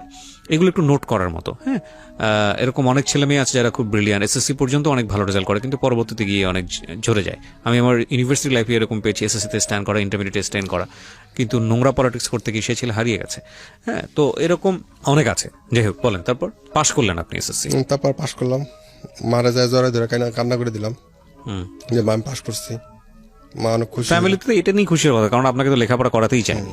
না, লেখাপড়া করতেছে, বাসায় তো জানাই না যে আমি কি করতেছি। আচ্ছা, তখন আপনি গাঁজা খাচ্ছেন, সিগারেট রেগুলার খাচ্ছেন? গাঁজা না, তো ড্রিঙ্কস করতে সবকিছু এমনও হইতেছে, মনে করেন আমার বিছানার আপনার বিছানার যে বিছানার নিচে মানে অস্ত্র বন্ধ থাকতো। অস্ত্র বলতে অস্ত্র পেলেন কোথায়? এই তো ওই যে ওদের গ্রুপের সঙ্গে মিশতেন, ডাকাতে যারা করতো এদের সঙ্গে মিশে আপনি অস্ত্র রাখতেন। মারামারি করতে তো তখন সিকিউরিটি ব্যাপার। অস্ত্র বলতে কি ধরনের অস্ত্র থাকতো? এই আপনার দাটা এগুলা। আচ্ছা, তারপরে আপনার রিভলভার ছিল করছে। এই গ্রুপটা পেতো কার কাছ থেকে? কার কাছ থেকে পেতো এই গ্রুপটা? ওরা পাইতো এরকম পলিটিক্স করলে যা হয়। ওকে, বুঝতে পেরেছি। আপনি অনেক কিছু এখানে এক্সপ্লোর করতে চাচ্ছেন না, ঠিক আছে, বাট আপনি সিচুয়েশনটা বোঝাচ্ছেন। হ্যাঁ, তারপর এইভাবে চলতেছে। পরে কলেজে ভর্তি। দাদা তো আইসা খুব রাগ আমার প্রতি, আমার অনেক বকাঝকা করলো, কারণ দাদা তো রেজাল্টে সন্তুষ্ট না, দাদা স্বপ্ন ছিল অন্যরকম। পরে দাদা অনেক বকাবকি করলো। পরে দাদা বললো যে চল বাইরে ভর্তি হবে। আমি কই না, যা হয়েছে আবার। পরে শেষে ভর্তি হলাম শাহর বিশ্ববিদ্যালয় কলেজে। ফার্স্টে আবার সে একই ভুল করলাম, আবার যে সায়েন্সে ভর্তি হলাম। আচ্ছা, যেগুলো আগে করছে আসলে মানে ডিরেকশন দেওয়ার মতো কেউ না থাকলে যা হয় আর কি। আবার সে একই ভুল করলাম। ভুল করার পরে 5-7 দিন ক্লাস করার পরে একটা বড় ভাই সে আমার বুঝাইলো। সে সেকেন্ড ইয়ার পড়তো, সে অনার্স ফার্স্ট ইয়ার পড়তো। তার সাথে পরিচয় পরে সে আমার মোটামুটি ওই যে বললাম না ওইখানে আড্ডা দিতে পরিচয় হয়েছিল। পরে সে বললো যে তুমি কেন সায়েন্স নিতেছো, তুমি তো সায়েন্স নিয়ে সামনে আগাইতে পারবো না, এখন তুমি সায়েন্স নিয়ে পড়াশোনা করবা, তোমার প্রচুর সময় দিতে হবো, আর তুমি ঘুরে ফিরে বেরো, তুমি যা করতেছো এগুলো তো পড়াশোনা করতে পারবো না, তোমার পড়াশোনা বন্ধ হয়ে যাবে। তারপরে তোমার সায়েন্স নিয়ে পড়তে হলে তোমার ম্যাথ, ফিজিক্স, বায়োলজি, কেমিস্ট এই চারটা তোমার মানে টিচারের কাছে যাইতেই হবে, তুমি টাকা পাবো কই। তো অনেকক্ষণ বোঝানোর পরে আমি যা কি করলাম, অধ্যক্ষরে আমি গ্রুপ চেঞ্জ করার দরখাস্ত করলাম, কইরা আমি কমার্সে গেলাম। যাওয়ার পরে কমার্সে যাওয়ার পরে আমার যে ফ্রেন্ড পলাশ, ও আর আমি পাশাপাশি ভর্তি হই, কারণ ও আমার জন্যই অন্য কলেজে ভর্তি হওয়ার কথা ছিল। পরে আমার জন্য কি করলো, সাবার কলেজে আসলো, আসার পরে আবার একসাথে ভর্তি হলাম। তো দুদিন ক্লাস করতাম পরিসংখ্যান ক্লাসে। এখন এইখানেও সেম একই অবস্থা, কারণ সবার তো অনেক ভালো ভালো রেজাল্ট, ওইখানে প্লাস আছে। আর আমি ছিলাম এই সেকশনে, এই সেকশনে শেষের সিরিয়ালের স্টুডেন্ট আমি, কারণ এ সেকশনে ছিল 5 থেকে 3 পর্যন্ত, আর আমার ছিল অনলি 3। তা আমি এ সেকশনের শেষের দিকের স্টুডেন্ট রেজাল্ট অনুযায়ী। তো এই কারণে কেউ মূল্যায়ন করতো না। মূল্যায়ন না করার পরে ওই চুপ করে বসে থাকতাম। আমি আর আমার ওই পলাশ একই রেজাল্ট এসএসসিতে, আমি 3 ও 3। তো পলাশ কি করল, পলাশ যা হয় হোক, পর সমস্যা নেই, আমরা আমাদের মতো চললামই। তারপরে পরিসংখ্যান ক্লাস ছিল, ভদ্রলোকের নাম জহির স্যার। তো স্যারের উনি কি করতো, পরিসংখ্যানের ক্লাসে ম্যাথগুলো করাইতে দিয়া দেখতে হচ্ছে উনি একটা করছে, আমি তার অ্যাডভান্স আর একটা করে ফেলছি। তো এই জিনিসটা ওনার মাথা ভিতরে আছে। পরে উনি আমার অফিসে ডাকছে, পরে তোমার রেজাল্ট খারাপ কেন, উনি ওনার মানে ডিপার্টমেন্টে ডাকছে। ডাকার পরে বললো যে তোমার তো এইরকম হওয়ার কথা না। পরে শেষে স্যার আর কিছু বললাম, পরে স্যার বললাম স্যার এমনি অ্যাক্সিডেন্টলি খারাপ হয়েছে, আপনি যেটা মনে করছেন আমি আসলে ওইরকমই কিছুই, যে আমার এটা হওয়ার কথা ছিল না, আরো ভালো হওয়ার কথা ছিল। পরে ঠিক মতো ক্লাস পরে স্যার অফার করলো যে তুমি আমার এখানে পড়ো, তোমার কোনো চার্জ লাগবে না। এই পরে জানতে পারলাম ওই স্যার হচ্ছে আমার এক ফ্রেন্ডের চাচা, যে ফ্রেন্ড আমার ক্লাসমেট ইভেন্ট। আমার ওই ফ্রেন্ড কি হবে, ওই ফ্রেন্ডের খালার বাড়িতে হলে আমরা সাভারে ভাড়া থাকি, এই কারণে ওই ফ্রেন্ড ওই ফ্যামিলিগত একটা সম্পর্ক। তো ওই ফ্রেন্ডের পরে পরিচয় হইলো, পরিচয় হওয়ার পরে ওই আমার ওই নাসিরের চাচা হইলো জহির স্যার। স্যার এইরকম সবাই মোটামুটি সব স্যারদের নজর আসলাম। আসার ফার্স্ট ইয়ার মোটামুটি শেষের দিকে ইয়ার সেন্স পরীক্ষার এখন এইখানে হলো সমস্যা। ইয়ার সেন্স পরীক্ষার আমার যে আপনার কলেজের বেতন, ভর্তি, সবকিছু, আপনার পরীক্ষার ফি, এগুলা আমার আব্বা কি করছে, উনি একজনকে আপনার যেদিন দিতে হবে তার সপ্তাহখানেক আগে একজনের ধার দিছে টাকা। আমার দুলাভাই হয় সম্পর্কে, দুলাভাইকে ধার দিছে। ধার দেওয়ার পরে টাকা তার ম্যানেজ করতে, আমার তো তার কাল থেকে পরীক্ষা। আমি ফার্স্ট পরীক্ষায় গেলাম, টাকা ছাড়াই পরীক্ষা হলে গেছি। যাওয়ার পরে একটা টিচার বললো যে হলো টাকা পে করছো? পরে সে বলতেছি স্যার আমি আসতেছি বলে, মানে ওয়াশরুমের কথা বলে আমি সেই যে কলেজ থেকে বেরিয়েছি আমি আর যাইনি। বাসায় আসলাম, বাসায় এসে বললাম যে আমার টাকা যে কোনো মুহূর্তে লাগবে। আচ্ছা, পরীক্ষা একটা মিস হয়েছে, সমস্যা নেই, কালকে পরীক্ষা দিব, কিন্তু আমার টাকা লাগবে। পরে শেষে কি করলাম, সেই দুলার ওইখানে গেলাম। যাওয়ার পরে উনি হচ্ছে সাভারে, ওনার গাড়ি ট্রাকের চাকা সমস্যা হয়েছিল, সেই চাকা ঠিক সারাই করতে যায় আমার আব্বার কাছে টাকাটা দিচ্ছিল। তো এদিকে আব্বার কাছে টাকা নেই। পরে ওইখানে যাওয়ার পর ওনার কাছে গেলাম, ওনার টাকা পেলাম না। ওইখানে যাওয়ার পরে সাথে আমি আমার কাজে নিয়ে গেলাম উজ্জ্বল, আমার খালাতো ভাই। এই টাকাটা আপনি কি জন্য সংগ্রহ করছেন? পরীক্ষা দিতে হবে, ইন্টারমিডিয়েট না ইয়ার শেষ পরীক্ষা, first year. Intermediate first year পরীক্ষা দেবেন এই পরীক্ষাটা, এই টাকাটা আপনাকে বাবা দিচ্ছে না নাকি ওখান থেকে? টাকাটা তো আমার জন্য রাখছিল। আচ্ছা ঠিক আছে, কিন্তু টাকাটা ধার দিয়ে ফেলছে। ওকে ঠিক আছে, কিন্তু যারা দিচ্ছে সে আর দিতে পারবে। বলেন। তারপর গেলাম, যাওয়ার পরে সে আমার কি করলো, আমার টাকা হলো 5,000 লাগবো, উনি আমার টাকা দিল 500 টাকা। পরে 500 টাকা তো তখন তো আমি আর আমার খালাতো ভাই উজ্জ্বল দুজনে কি করলাম, রাগ কইরা ওই 500 টাকা খরচ করে ফেললাম আস্তে আস্তে। আইসা পরে সকালবেলা আর অনেক চেষ্টা করলাম, হইলো না। পরে একদিন অনেক কান্না করছি ঘরের ভিতরে একা একা, যে আমি পরীক্ষা দিতে, ফাইনালি আমি পরীক্ষা দিতে পারতেছি না, কারণ লজ্জা, আমি স্যারের কাছে যাইতে পারতেছি না। যে আমি যে স্যারে যাই বললাম যে স্যার আমার টাকাটা টাইম দেন ভাই, মানে এত লজ্জা, এই সমস্যাটা আমার বড় সমস্যা, ওইটা বলতে পারতেছি না, টাকাও নিয়ে যেতে পারতেছি না। তো ফাইনাল কি করলাম, পরীক্ষা দিলাম না। আমি পরীক্ষা দিলাম না দেখে আমার পলাশ ফ্রেন্ড ও পরীক্ষা দিল না, পলাশ পরীক্ষা দিল না। পরে শেষে আসলে আমার জন্য ওর জীবন থেকে একটা বছর নষ্ট হয়ে গেছে। আপনারও গেল? আমার তো গেছে, আমার তো যাবেই। মানে যাবে মানে কি, এই টাকাটা কি বাবা জোগাড় করে দিতে পারতো না অন্য জায়গা না, থেকে? পারে নাই। এই 5,000 টাকা জোগাড় করতে পারে নাই? পারে নাই। কি বলেন আপনি? আর আমার দাদার কাছেও বলে নাই। যদি আমার দাদারা বলা হয়তো 5,000 না, তো যদি আমার দাদার বলা হতো যদি টাকা ওই মুহূর্তে যদি 20,000 লাগতো, তো আমার দাদা এনি বাই হোক আর কুক ম্যানেজ করে দিত। আপনি একটাই সন্তান ছিলেন? আমি একটা সন্তান। Very strange. দাদারে বলা হয়নি। খুব ভালো বন্ধু ছিল খুব আপনার? ভালো। মানে তুই যা করবি আমিও তাই? পলাশ পরীক্ষা দিল না, তো এইভাবে আবার এর বেপরোয়া, এখন বেপরোয়া। এর মাঝখানে পলাশে নিয়ে একদিন পিঙ্কির বাসায় গেলাম। শুনছি যে পিঙ্কি মিরপুর থেকে বাসায় আসছে, ও নানো বাসায়, মাঝখানে নানো বাসায় শিফট হয়েছিল, বাসায় আসছে যে আজকে ওর পিটামো। ও একটা কথা বলছে, মানে যেটা আমার মানে ইগোতে লাগছে, মানে অপমানজনক একটা কথা। এই কথা বলার পরে আমি গেছি ওর বাসায় যায়, ওর আম্মুর রুমে, ওর ছোট ভাইটাই সবাই ওর রুমে, ওনাদের রুমে। আমি ওর রুমে ঢুকছি, ঢুকার পরে কয় হাইসে দিছে, হাইসে দিয়ে বলতেছে কয় তুমি হঠাৎ করে এইভাবে। আমি কাছে কথা আছে। পরে পলাশ দিলাম, পলাশ ঢুকতো, পলাশ আমার সাথে আছে। পলাশ আসলো, পরে ওর সাথে কথা বলতে কি করলাম, ওরা আমি প্রশ্ন করছি তুমি এই কথা কেন বললাম, বলার পরে বলতেছে তো কি হয়েছে বলতে দেরি আছে। আমি করলাম মানে ওর গালের ভিতরে কোষে একটা থাপ্পড় দিলাম মেয়েটার। হ্যাঁ, থাপ্পড় দেওয়ার পর আমার সবগুলো আঙ্গুল, ও অনেক ফর্সা ছিল, আমার সবগুলো আঙ্গুল ওর গালের ভিতরে লেগে গেল। মেয়েটা যেন কে হতো সম্পর্কে? পিঙ্কি, গার্লফ্রেন্ড। আপনার গার্লফ্রেন্ড হতো? অপরাধ কি ছিল মেয়েটা, আরেকবার যদি বলতেন। অপরাধ বলতে ও আমার একটা মানে কথা বলছিল, আমি শ্রাবণের পিছে ঘুরি না, শ্রাবণ আমার পিছে ঘুরে। আচ্ছা, তো এইটা আপনি আপনার ফ্রেন্ডকে সাথে করে নিয়ে গিয়ে এই কথাটার জন্য আপনি গালে একটা থাপ্পড় দিয়ে দিলেন? থাপ্পড় দিয়ে দিলাম। থাপ্পড় দেবো, ও আমার কলা ধরছে। মেয়েটা? হ্যাঁ। ওর বাসায় গিয়েছেন আপনি? ওর বাসা, ওর রুমে। ওকে। পরে বলতেছে ও আমার তুই করে বলতেছে তুই আমার মারলি। আমি তো কি কইছি, আরো কথা বলবি আরো পিটাবো। পরে সে কান্না করতেছে, কান্না করার পরে ওর মা দৌড়ে আসছে, থাপ্পড়টা দিছে অনেক অনেক জোরে। ওর মা দৌড়ে আসছে, কি হয়েছে? আমি কিছু না। পরে শেষে ও একটু নিজের কন্ট্রোল করে পরে বলতেছে না আমি কিছু নেই এমনি। পরে গেল, পরে শেষে বেরিয়ে এলাম, বেরিয়ে আসার পরে ওর সাথে সম্পর্ক দিন শেষ। ওই চরের পরেই সম্পর্কটা শেষ হয়ে শেষ। তো তারপরে ওরে মারার পরে আমি তো গেছি ওর সাথে রিলেশনটা শেষ করার জন্য। তো এই কারণে আমি একটু কেমন জানি হয়ে গেছি।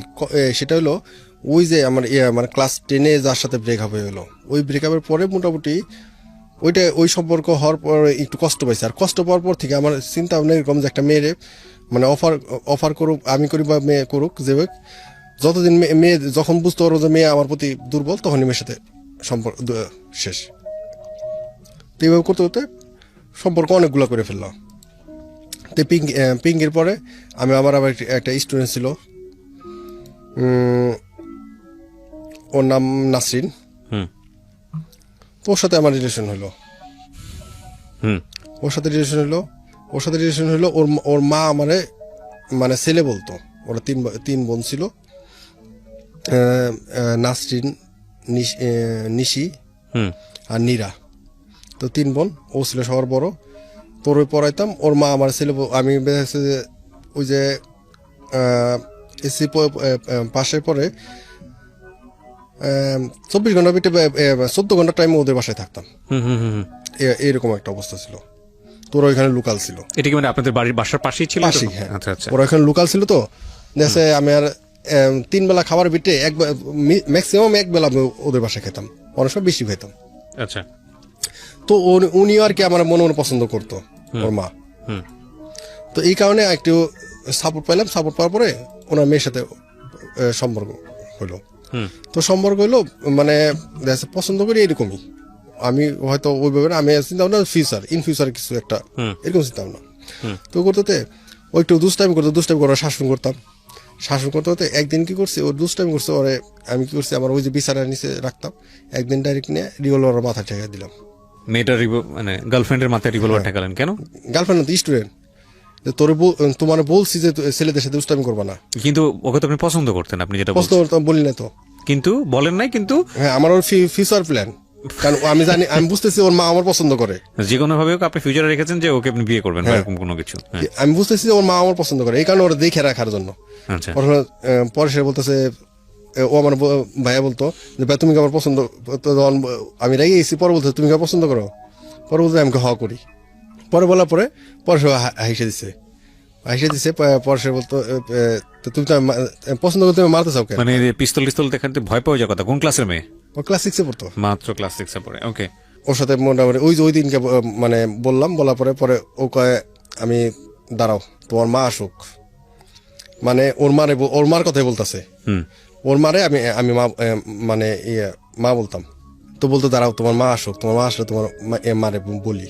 পরে আসছে ওর আম্মু আসছে, আসার পরে বলতেছে তোমার ছেলে না আজকে আমার মাতে ওইটা যে করছে ওইটা পরে নাই, যে আমার মারতে গেছিল। কয় কিসের জন্য? কয় আমি ওই যে স্কুলে থাকার সময় দুইটা ছেলের সাথে কথা বলছি, ছেলে দুইটা কে আবার আমার ফ্রেন্ড, যে আপনার বন্ধু। হ্যাঁ, এখন আমার সমস্যা হলো ওই আমি জানি আমার ফ্রেন্ডটা ভালো না। পরে বলতেছে ও যে ওদের সাথে কথা বলছি দেখে আমার এরকম করছে, মারতে গেছে, আমি যে মানে ঠেকাইছি ওর মাথায় এটা বল নাই। পরে তো ভালোই তো করছে, ও তো গার্জিয়ান না, তো এখানে গেল যাইতে। এর মাঝখানে এই সম্পূর্ণ নষ্ট মোটামুটি অনেকটা আমি ডিপ হয়ে যায়। তো সম্পূর্ণ নষ্ট হইলো আমি তখন মোটামুটি হলো ফার্স্টের শেষের দিকে। আমার মা, যার আমি অনেক শ্রদ্ধা করতাম, বা মানে যাকে আপনি মা ডাকতেন আর কি। হ্যাঁ, খালাম্মা, যেটা খালাম্মা বলতাম, মা বলতাম, তো অনেক শ্রদ্ধা করতাম ওনার আসলে সম্মান। আসলে আমার মায়ের সাথে আমি কখনো আজ পর্যন্ত বেদবি করি নাই, বাবা মার সাথে আজ পর্যন্ত করি নাই, কিন্তু ওনার সাথে আমি করতাম না, যাই হোক। হ্যাঁ, কি ওনার সম্মান করতাম। তো আমার কাছে একটা জিনিস, আমি বাতাসে একটা কথা ভাসে বেড়াইতেছে। ওনার ব্যাপারে কি কথা ভেসে বেড়াচ্ছে? মানে বাজে একটা কথা। আচ্ছা, আপনার স্টুডেন্টের মায়ের সম্পর্কে বলছেন। হ্যাঁ, তো ওই জিনিসটা আমার কাছে খারাপ লাগলো। খারাপ লাগার পরে শেষে আমি একটু ডিউটি করা শুরু করলাম। খেয়াল করা শুরু করলেন যে আসলে হ্যাঁ, সত্য কি? ডিউটি করা শুরু করলাম আর কি, দুইটা ধরতে হবো। হ্যাঁ, ওর বাবা আমার মোটামুটি দায়িত্বটা দিল। মানে এতটা ইনভলভ ছিলেন আপনি ফ্যামিলির সঙ্গে, হ্যাঁ, বাবা আপনাকে দায়িত্ব দিয়ে দিল। ওদের নানা বাড়ির সাথে সম্পর্ক ছিল, টোটালি সবার সাথে, মোটামুটি সবাই মানে ধরে নিছে যে আমি তাদের হয়তো জামাই হব। হ্যাঁ, এরকম কিছু। তো বাবা দায়িত্ব দিল, দায়িত্ব দেওয়ার পরে মোটামুটি আমি সঠিকটাই পেলাম যে হ্যাঁ, যেটা বলতেছে সেটা ঠিক। তো বলার পরে আমি আর ওনারা ওইভাবে বলি নাই, কারণ যার সাথে ঘুরতেছে সে আমার ওই আঙ্কেলের ফ্রেন্ড। তো আমি আর ওনাকে ওইভাবে বলতে যাই নাই, না বলতে তো যায়। এখন আমার মা কি করছে, আমার মা সম্পর্কটা বুঝতে পারছে, এবং আমার মা এই ব্যাপারগুলো জানে। জানার পরে আমার মা আমার সাথে কানাকাটি করতো যে এই ফ্যামিলি সমস্যা, তুই এদিকে ফিরে থাক। তো আমি বলতাম যে আমি তখন বিশ্বাস করতাম না। আপনি কি তখন পড়াশোনা চালাচ্ছেন, মানে পড়াশোনা করছেন? ইন্টারমিডিয়েট সেকেন্ড ইয়ার পড়ছেন? না, ফার্স্ট ইয়ারই। ফার্স্ট ইয়ার আছেন, ড্রপ দেওয়ার পরে একটু ব্যাক করলাম আর কি। মা যখন বললো, বলার পরে মা অনেক বোঝানোর চেষ্টা করলো, বুঝলাম না। পরে মা কি করলো, ওদের বাসার এক ভাড়াটিয়া ছিল, এক মামা ছিল, তো ওই মামারে বলছে, ওই মামার বলার পরে ওই মামা আমার পছন্দ করতো, অনেস্টলি অনেক পছন্দ করতো। তো ওই মামা কি করলো, একদিন আমার ডাইকা নিল, ডাইকা নিরিবিলি একটা জায়গায় বসাইলো। উনি আবার একটু আপনার পীর টাইপের লোক। বসার পর বললো যে মামা, আমি তোমার একটা গল্প শোনাবো। আমাকে হ্যাঁ বললো। পরে বলতেছে 4টা ফ্রেন্ড পড়াশোনা শেষ করছে, শেষ করার পরে সবাই কেউ কোনো কাজকর্ম করতেছে না, করবে এমন অবস্থায়, কিন্তু 4জন চিন্তা করছে কোন কাজটা সবচেয়ে সহজ কাজ। পরে শেষে একজন বলে ফেলে যে চুরি বিদ্যা বড় বিদ্যা, যদি না পড়ো ধরা। পরে চল তাহলে চুরি করবো। তো চুরি করতে যায়, মোটামুটি এটা আসলে গল্পটা আপনার অনেক মানে রাজার আমলের গল্প, ওইরকম টাইপের গল্পটা। তো রাজার বাড়িতে চুরি করতে যায়, যাওয়ার পরে সব কিছু চুরি করে। চুরি করার পরে আপনার সবকিছু নেওয়ার পরে যখন বের হবে, তখন রাজার একটা মেয়ে ছিল অনেক সুন্দরী। তো মেয়েটা জায়গায় যায়, যখন জায়গায় যাওয়ার পরে মেয়েটা ডাক দেয়, সিলাসিলি শুরু করে, ওরা দাঁড়ায়। পরে বলে যে তোমরা কারা। পরে মেয়ের কাছে ওই ছেলেদের দেখে চোর মনে হয় না, কারণ ছেলেদের পড়াশোনা করা। একজন চোর আর একজন পড়াশোনা করা মানুষ পার্থক্য অবশ্যই আছে। তো মেয়েটা সেটাই পছন্দ করে। মেয়েটা বলে যে হয় তুমি আমার নিয়ে যাবা, না হলে আমি সিলাসিলি করে সবাই বলে দিব। পরে কয় এখন ছেলে তো বাঁচার জন্য কি করবে, নিয়ে যাওয়া বেটার, কারণ সুন্দরী রাজার মেয়া, নিয়ে যাই কি আর করা। পরে মেয়ে কি করলো, আরো কিছু আপনার স্বর্ণ টর্ণ যা যা ছিল আপনি গল্পটা কেন বলতেছেন? হ্যাঁ ওই মামা আমার গল্পটা বলতেছে। আচ্ছা আচ্ছা। তোর মেয়েটা যখন নিল পরে এখন সেটা বলতেছে এগুলো নিব কিসে, পর মেয়েটা বলতেছে ওই যে পাশে একটা বাড়ি আছে ওই বাড়িতে গাদা ভাড়া দেয়, তুমি ওই বাড়ি থেকে গাদা ভাড়া নিয়ে আসো। পরে গেছে রাতের বেলা খুব তাড়াহুড়ো করে গেছে যে আমার গাদা যতগুলো সবগুলো ভাড়া আছে, শুধু একটা গাদা আছে, এই গাদার দেওয়া যাবে না। কয় কেন দেওয়া যাবে না? কয় না দেওয়া যাবে না। কয় কেন দেওয়া যাবে না? কয় দেওয়া যাবে না। পরে অনেক রিকোয়েস্ট করে যে আমরা বিপদে পড়ে যাবো। পরে বলতেছে এই গাদার মা রাস্তার মাঝখানে যে শুয়ে পড়তো, এখন এইটা যে শুয়ে পড়বো না তা কিন্তু না, তুমি তো নিবা টাকা দিয়ে ভাড়া, তুমি তো পরে আমার গালিগালাজ করবা, তো দরকার নেই। কয় না আমার তাও দেন। পরে নিয়ে যায় সবকিছু উঠায়, সবকিছু নিয়ে গাদার পিঠে উঠায়, মানে দামি জিনিসপত্র যা নেয় এগুলো নিয়ে মোটামুটি যাইতেছে রাস্তার মাঝখানে একটা খাল পড়ে, তো খালটা পার হওয়ার ওই খালের পানির ভিতরে যায় কি করে, খালটা তো মানে পানির ছোট্ট একটা মানে নদী থেকে যে যায় ওইটার খাল, তো খালের মাঝখানে যে গাদাটা শুয়ে পড়ে। তখন ওই চিন্তা মনে করে এই গাদালা বলছে যে এর মা শুয়ে পড়তো, এও শুয়ে পড়ছে, এই শুয়ে পড়তে পারতো, সে বলছে শুয়ে পড়তে পারে, তারপর শুয়ে পড়ছে, তার মানে মায়ের সাথে মিলে আছে। তো আমার সাথে এই মেয়ে আসছে, এই মেয়ের মা নিশ্চিত কোথাও থেকে এগুলো কে বলেছে আপনাকে? ওই যে মামার গল্প আমার বোঝানোর জন্য। ফালতু স্টোরি, ডেফিনেটলি ফালতু স্টোরি। যাই হোক, আপনাকে বলেছে আপনার লাইফে এটা ঘটেছে সেজন্য আপনি বলছেন, but this is a very ফালতু থিং। হ্যাঁ বলেন। তারপর বলতেছে পরে বলার পরে যে আসলে পরে কি করে ওই ছেলেটা কনফার্ম ওই ফেরত যায়, ওই মেয়েটা রাইখা ফালাই রেখে ফেরত নেয় না। পরে সে মামা আমরা এটা বুঝাইতেছে যে ওর মায়ের সমস্যা আছে, ওর সমস্যা হয়। যাই হোক, এগুলো আমাদের প্রচলিত সংস্কৃতিতে এই ধরনের কথাবার্তা বলা হয়। বাচ্চাদের যখন সমস্যা হয় তখন বাপ্পা তুলে কথা বলা হয়, এটা একেবারেই অনুচিত। আপনাকেও এই ধরনের জ্ঞান বুদ্ধি দিয়েছে। হ্যাঁ, ওইখান থেকে মোটামুটি যখন ওনার ওইটা দেখলাম, দেখার পরে আমি ওইখান থেকে ফেরত আসলাম। আসার পরে মোটামুটি ইন্টারমিডিয়েট যখন আবার পরের বছর ভর্তি হলাম, ভর্তি হওয়ার পরে তখন কি করলাম, এক বড় ভাইয়ের সাথে একটা ফ্লেক্সি লোডের দোকান দিলাম পার্টনারে এলাকায়। তো ইন্টারমিডিয়েট পরীক্ষা পরে এটা? হ্যাঁ আচ্ছা। একটা ফ্লেক্সি লোডের দোকান দিলাম, দোকান দেওয়ার পরে ওইখানে সেটা ছিল 2004 সালে 5ই ডিসেম্বর, মেবি বুধবার বিকেলবেলা, মানে পলাশরা সাভার সেটেল, সাভারের লোকাল, বাট ওদের গ্রামের বাড়িটা, ওর দাদার বাড়িটা হচ্ছে সাভারের নদীটা পার হয় একটু দূরে রয়্যাল নামে। তো ওইখানে যাইতেছে, নদী পার হইতে হয় নৌকায়, তো নৌকায় নদী পার হয়েছে, পার হওয়ার পরে ওইখানে সম্ভবত 2 টাকা ভাড়া ছিল নৌকা পার হইতে, তো 5 টাকা দিছিল, 3 টাকা ফেরত দিছিল। ওইখানে একটা 2 টাকার নোট ছিল ওর কাছে, ও যেটা বললো 2 টাকার নোট ছিল, তো 2 টাকার নোটে একটা নাম্বার ছিল, নাম্বারটা ছিল শ্রাবণী নামে। তো তখন ইন্টারনেট পড়ি, তো পলাশ কি করছে, মিস কল দিছে একটা, মিস কল দেওয়ার পাশে সাথে, কারণ তখন হইলো আপনার মেবি 5 টাকা 90 পয়সা মিনিট, 2004 সাল।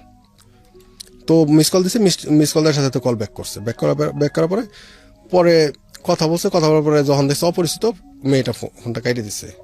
পরে পলাশ আমার ফোন দিয়ে বলতেছে যে বন্ধু পাইছি তো, মালদার পার্টি একটা পাইছি, মিস কল দিলে ব্যাক করে।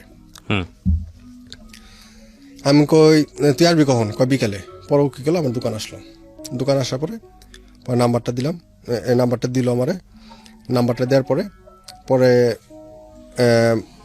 টাকাটা দেখানোর পরে এখন ওইখানে লেখা ছিল শ্রাবণী, আর আমি যে আমার শ্রাবণ এই পরিচয়টা আমি ফোনে তো আরো 2টা লোকরে দিছি। একটা হলো আপনার, আমি যখন এসএসসি পরীক্ষা দিই তারপরে আমার একটা ফ্রেন্ড হয়েছিল ভুয়াপুরে, হায়াত আলী ভাই, ওই হায়াত আলী ভাই আমার শ্রাবণ নামে চিনে, মানে ফোনে মানে ছদ্ম নামে এটা ইউজ করতাম। তো মেয়েটা যখন ফোন করার পরে শেষে আমি সালাম দিলাম, খুব মানে ভালোভাবে সালামটা দিয়া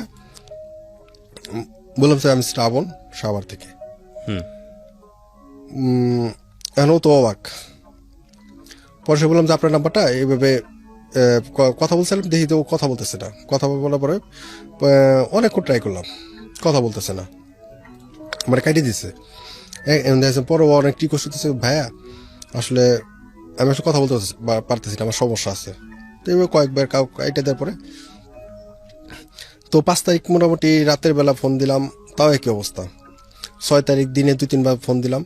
পরে আমার বলে ফেলো যে আসলে আপনার কথা শুনে মনে হইতেছে যে আপনি ভদ্র একটা ফ্যামিলি ছেলে, কিন্তু এভাবে আর ডিস্টার্ব করেন না। পরে সে বললাম হ্যাঁ আর ডিস্টার্ব করবো না, আমার সাথে যদি মানে আজকে কথা বলেন তাহলে আমি আর ডিস্টার্ব করবো না।